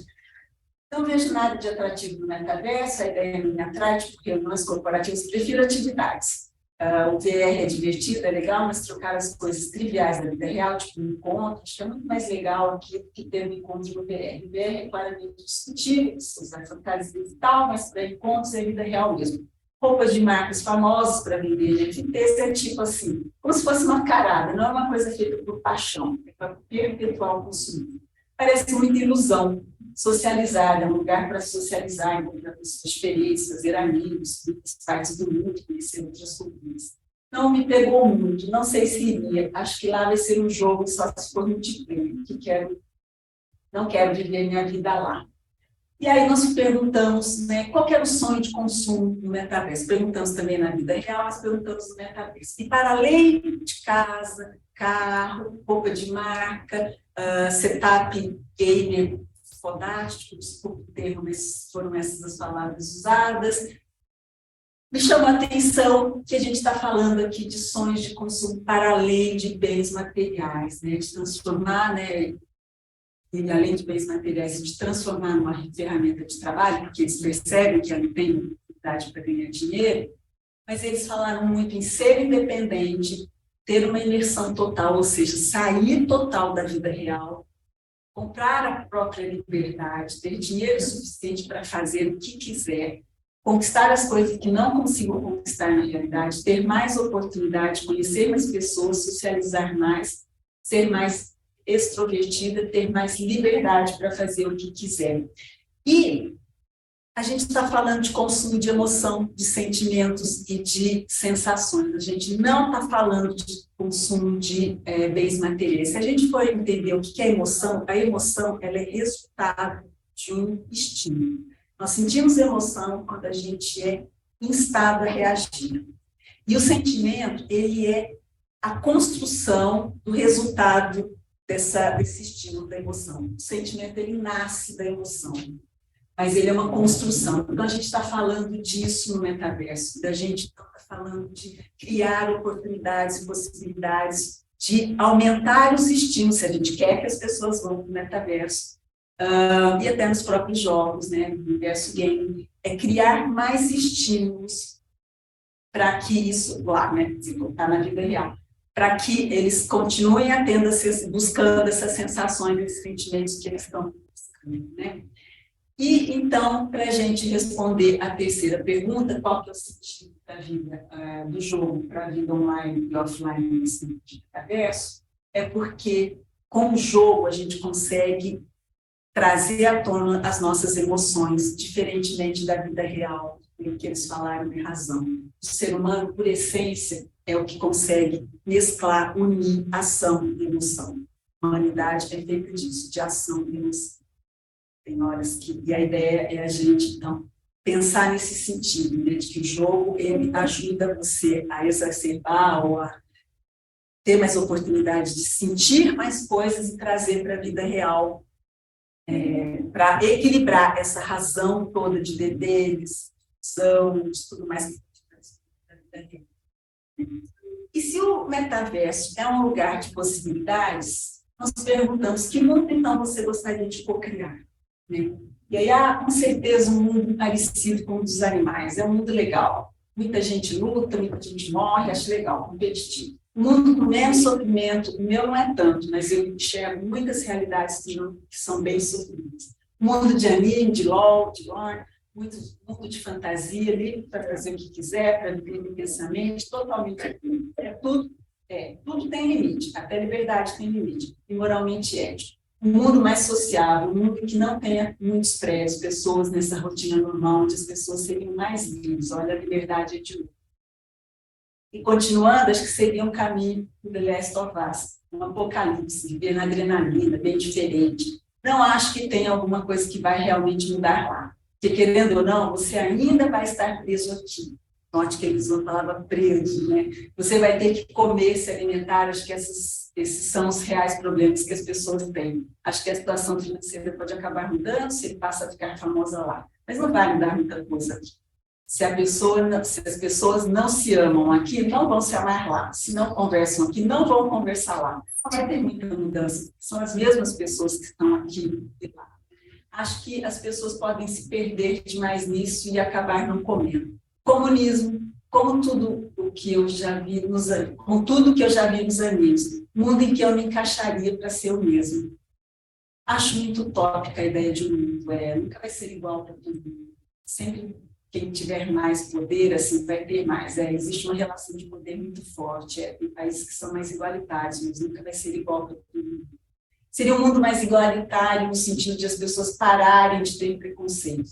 Não é para pensar no que vai ter, mas no que pode ter. E aí, o Matheus colocou que nem acho que seria o meu mundo que eu criaria, mas acho que seria um mundo melhor, um mundo descrito pelo John Lennon, né, cheio de pessoas, de equidade, que as pessoas tivessem mais compaixão, fossem mais pacíficas, mais compreensivas, nada para matar e para morrer. E aqui eu coloco, né, a transcrição da letra da música Imagine para a gente pensar um pouquinho. Eu vou ler o início e o final. Imagine não haver paraíso, é fácil se você tentar. Nenhum inferno abaixo de nós, acima de nós só o céu. Imagine todas as pessoas vivendo presente. Você pode dizer que eu sou um sonhador, mas eu não sou o único. Espero que um dia você junte-se a nós e o mundo viverá como o sol. E aí eu faço um convite para todos nós, para a gente, né, depois dessa visão, desse fragmento do universo gamer, né, e com a nossa criatividade, a nossa essência de humanidade, que é de mesclar, né, de unir a razão e a emoção, nós tentarmos, como sonhadores, aproximar esse mundo, né, de fuga, de imersão e de fuga que a gente viu descrito por eles, né, movido por emoção, aproximar desse mundo real, como foi descrita, de prisão, de tantos adjetivos negativos, né? Porque a vida, ela é para ser vivida, ela não é para ser suportada, como eles colocaram lá. Então, acho que o convite que fica aqui é para a gente pensar nas nossas atividades, no nosso dia a dia, nos nossos trabalhos, nos nossos segmentos, né? Onde a gente atua, e a gente tentar diminuir esse espaço para que o jogo, ele é interessante, ele faz parte da cultura, o próprio Huizinga, ele trabalha esse conceito, o jogo é um elemento cultural. Nós, desde muito antes, os animais, antes da humanidade, da civilização, os animais brincam. A gente vê os cachorros, todos os animais brincam, isso é anterior à humanidade. Mas como a gente tem essa possibilidade de ter a razão e a emoção, nós desenvolvemos, e ao longo da história, a gente viu nas capas dos livros, né, que ao longo da história ele vai mudando, a função do jogo vai mudando na sociedade. Hoje é o metaverso, hoje, né, na contemporaneidade são os jogos eletrônicos. Então, acho que é interessante a gente tentar fazer esse exercício, de tentar reduzir essa distância, a gente não só se apartar do mundo, esquecer, ter que esquecer da vida real, mas a gente trazer um pouquinho isso, tá, no estudo também, o que a gente traria do mundo dos games para a vida real e o que a gente levaria da vida real dos games, né? E isso vai estar no relatório. Vamos lá? Vou terminando, mais um convite, que no dia 29/8 é o Dia Internacional do Gamer, ou Dia Mundial do Gamer, e a gente vai fazer o lançamento desse relatório completo, que é titulado Por Dentro do Universo Gamer. E lá vai ter todos os fragmentos que a gente colocou, e mais um pouco, muitas pílulas, a gente vai tentar. E a ideia de hoje, então, era a gente somar alguns segundos de apresentação para a gente poder pensar e refletir sobre o mundo dos games, tá bom? Pelo jeito eu não sei. Então, quem já fez tudo certinho? E aí, se alguém tiver alguma pergunta, eu tenho algum tempo ainda? Tem? Se alguém tiver alguma pergunta, estou super à disposição e eu digo obrigada pelo tempo. Apresentação de qual que é a sala de vocês, tá? Eu vejo que o sistema e eu... vocês estiveram aqui e se vocês conseguiram responder as perguntas, né, mentalmente aí, né, como que é o mundo de vocês, o real, se coincidiu com alguma coisa que está posta aqui, e que a ideia é justamente a gente somar aí alguns elementos para vocês pensarem sobre o universo que ok? Perguntas? Gente, nenhuma curiosidade? Quem aqui joga mais de 2 horas por dia? Não? Não. Todo mundo trabalha, né? E por semana? Também não? Trabalha? Joga? Se identificou com alguma coisa daqui? Muito ou pouco? Acho que posso. Você pode falar. Não, eu pensei em várias coisas. Sim. Eu vejo que tem uma dimensão da fuga e até de uma sensação do corpo. Mas também tem uma coisa que não é necessariamente negativa. Tem essa questão de almejar uma liberdade, igualdade, ou um lugar onde a pessoa pode ser um sujeito, pode criar mundos, pode se posicionar. E, então, até que ponto é só isso parte de uma fuga do corpo, ou às vezes é uma extensão do corpo? Porque, assim, de repente é um universo tão forte socialmente que a pessoa precisa se relacionar ali. Sim. E, de repente, é uma extensão do corpo, e aí, no final, você falou de uma possível aproximação, né? Isso. Então, também tem uma questão assim, será que já não está acontecendo, principalmente com os mais jovens? Porque, por exemplo, será que socialmente, assim, no dia a dia, será que eles não são reconhecidos por esses avatares? São reconhecidos. Eles são reconhecidos. O fato é que os mais jovens, a gente conversou com pessoas de 16 a 31 anos. Abaixo de 18 foi bem difícil por conta de autorização dos pais, né? E é justamente uma faixa em que eles ficam muito mais horas jogando do que depois que vão para a faculdade, por exemplo, ou que começam a trabalhar. Então, a gente pegou vários, depois dos 30 anos, que aí é outra fase ainda. A gente quis pegar, a ideia era justamente a gente ver essas fases, né? Dos hardcore mesmo, de ficar ali dia mãe, a gente... E os menores de 18, a gente teve a presença dos pais. Eles precisavam assinar o termo de autorização, etc. E foi interessante porque as mães estavam preocupadíssimas, queriam justamente participar para ouvir o que eles falavam. O que significa que eles se enfiam lá, esse era o termo que as mães usaram, e os pais, o que eles viram noites, teve gente, numa das perguntas, qual foi o maior número de tempo que eles ficaram 4 dias, não teve convulsão. E aí virou um problema de saúde mental, que a gente vai abordar no relatório, porque perdeu o controle. Então, é justamente esse equilíbrio, porque o jogo é legal. Ele, no relatório, vai aparecer. Ele também é uma forma de aprendizado, de treino de sociabilidade, naquele momento que todo mundo está com aparelho, está com espinha, está cuidando de adolescente, que está ali naquela fase, e que tem vergonha, ou que não quer sair, porque é mais prático você ficar lá no seu, conversando, eles ficam horas, noites, conversando lá pelo Discord, e eles falaram que o jogo também é pretexto para eles socializarem, eles preferem socializarem aqui, por quê? Porque pelo jogo, eles são iguais, todo mundo está ali pelo mesmo objetivo, todos gostam, amam jogos, que é essa beatificação, sagrado o jogo, o horário do jogo é sagrado, Caio, e eu pergunto lá no relatório, né, como que eles se sentem, se eles têm que cancelar o jogo. Eles ficam frustradíssimos, sabe, assim, tipo, o mundo caiu, né, e, então, a ideia o jogo é legal, porque ele é fonte de aprendizado, de imaginação, de criatividade, de socialização. O fato é que não pode ser nem o céu e nem o inferno, como descrito aqui no John Lennon, né, e o mundo real ser um inferno, como eles colocaram lá, tudo preto, né? Se a gente for visualizar por cor aquilo lá, o real deles é negro, é só isso. E enquanto que o mundo dos games é colorido, é divertido, é emocionante, é de adrenalina, então está muito distante isso. A gente tem que trazer coisas do jogo para a vida real e levar coisas da vida real. Por quê? Porque também as pessoas não podem só conviver com seus iguais. A vida não é assim.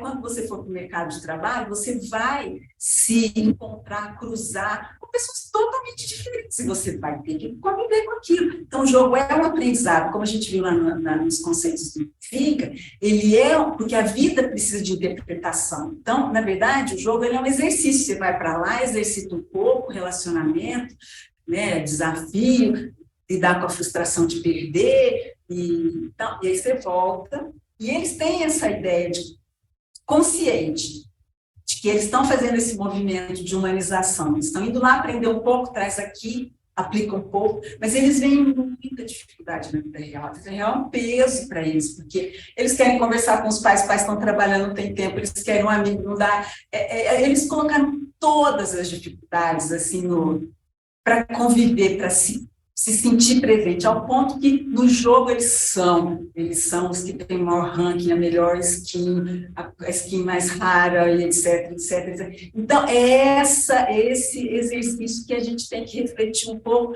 como que a gente pode pensar em possibilidades, porque não é que vai tirar o jogo, não é, porque o jogo é um mecanismo, é uma ferramenta de criatividade, de exercício, de muitas coisas, né? Mas tem que ter justamente esse equilíbrio. Então, um não pode ser o céu e o outro não pode ser o inferno, tem que ser meio que mesclado ali, também não pode ser, né, tão negro e o outro tão colorido, tem que ter ali um meio termo, né? Porque esse exercício, a gente sabe disso, esse exercício de você ir, quando você está com problema, um até colocou, quando você está com problema, você vai para o jogo, você limpa, né? Eu pratico trekking, né? Eu faço travessias, e quando você está cheio de coisa, você vai para a natureza, você vai, você volta e consegue fazer. Escrevemos um capítulo do relatório, por exemplo, né? Então, isso é necessário. A vida é assim, você sai e volta, você sai e volta. O problema é que você não pode só querer ficar lá e ver só o lado de cá, todas aquelas nuances negativas. Você tem que ver um único falou que o mundo era azul, que o mundo era colorido. Um único, né? Então, é pouco, né, se a gente for pensar. A ideia é que vejam mais coisas na vida real, né? E levem coisas da vida real, porque a vida real é legal, me colocou aí, né? A vida real é onde a gente vive, não tem outra. Mesmo que exista metaverso, a vida é o que a gente vive, né? A vida é no corpo. Não há vida, pode existir um ser vivente, mas a vida, ela é vivida, você precisa de um corpo para viver, né? Enfim, e aí usufruir de todas as possibilidades, né? Mas a ideia aqui é a gente pensar um pouco nisso, né? Enquanto jogador, enquanto... Tenho certeza que todo mundo aqui tem pessoas que jogam enlouquecidamente, ou que já jogaram enlouquecidamente e tal. Então, a ideia é a gente tentar refletir sobre isso. Aqui não tem fórmula, não tem, né, o que fazer, o que não fazer, tá? A gente trazer esses elementos e a gente pensar um pouquinho mais sobre o universo dele, para além de, o universo dele está crescendo, esse grupo mais crescer e tal. Sim, mas a gente tem que pensar enquanto humanidade, certo? Muito obrigada e até a próxima. Oi, eu tenho uma pergunta no chat de um participante que ele está online. Marco Antônio, você quer abrir seu microfone, por favor, e fazer a pergunta? Boa noite. Boa noite. Desculpa aí, eu tô ao volante, eu até pedi para minha esposa segurar aqui o telefone, só um minutinho. Pronto, segura o telefone, por favor. Primeira pergunta, bem rápida. Eu tenho um colega no trabalho, eu trabalho na Motorhome aqui em Manaus, o nome dele é Alexander Christian Paludeto. É teu parente? Não sei, pode ser. E aí, todos os paludetes ficaram no mesmo navio da Itália, pode ser. É o mesmo sobrenome com os mesmos dois T no final. Incrível. Pode ser. Tá bom. Outra coisa, a segunda pergunta, que é pertinente à palestra. Eu observei tudo, até tirei print de várias telas, não peguei tudo. Mas, assim, o que me deixou, assim, pensativo, reflexivo, é algo referente ao que vem acontecendo ultimamente nas cidades de alguns países, né, no Brasil, inclusive, com relação a essa questão de jovens que, às vezes, a imersão é tão grande no jogo que eles acabam achando que eles devem fazer na vida real o que no jogo é feito. Aquela situação de entrar numa escola com uma arma e matar um colega, ou matar professores, ou matar gente desconhecida, só porque acha que está no meio de um jogo. O que vem sendo feito nesse contexto com relação aos gamers, na comunidade que trabalha em cima disso, do desenvolvimento desse tipo de software, para que seja feito algo como uma avaliação, com base no que eles comentam, com base de como eles fazem a troca de skins ou troca de avatares, para que tenha uma redução de acesso a jovens menores de 18 anos, que teoricamente não têm responsabilidade legal pelas suas atitudes, eles até sofrem ações, como é que chama? O nome que se diz para menores é ações... Disciplinares, isso mesmo. Disciplinares, só que eles não são penalizados, e acaba que para os pais deles acaba recaindo, às vezes, algum custo ou até penalização um pouco mais na área civil, né? Aí, assim, eu vejo hoje que há uma grande abertura e não há uma verificação contextualizada da identidade da pessoa quando está entrando no jogo, né? Está sendo feito algo nesse sentido de melhorar essa questão da identificação da pessoa? Júlio? Seu nome? Marco Antônio. Desculpe, Marco Antônio. Marco Antônio, olha só, esse estudo ele foi feito com jogadores, tá? A ideia do relatório é justamente a gente apresentar elementos para se pensar essas ações, inclusive de educação para o jogo, né? A ideia de a gente ter esse estudo é para até levar para as escolas, para eles entenderem o que chama a atenção dos games, para tentar levar para dentro das escolas, no sentido educacional mesmo, de aprendizagem, tá?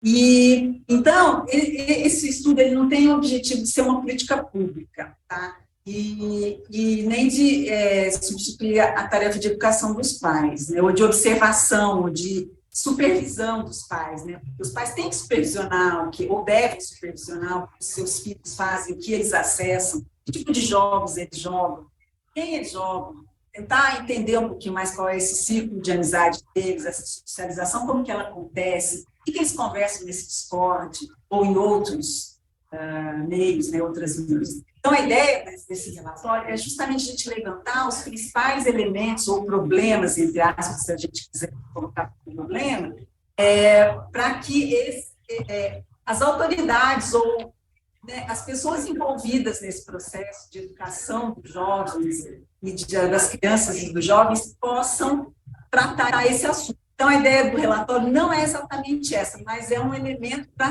pensar sobre isso, tá ok? Perfeito. Obrigado pela resposta. Obrigada a você, Marcos. Muito obrigada. Uma boa noite, então. Muito obrigada, tá?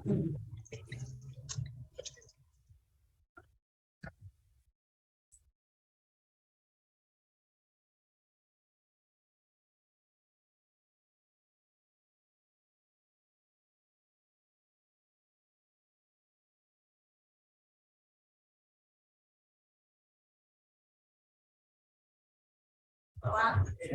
Desculpa aí.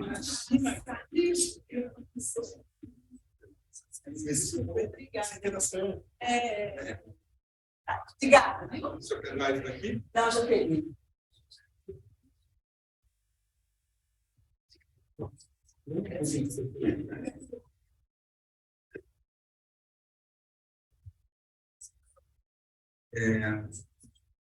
Isso.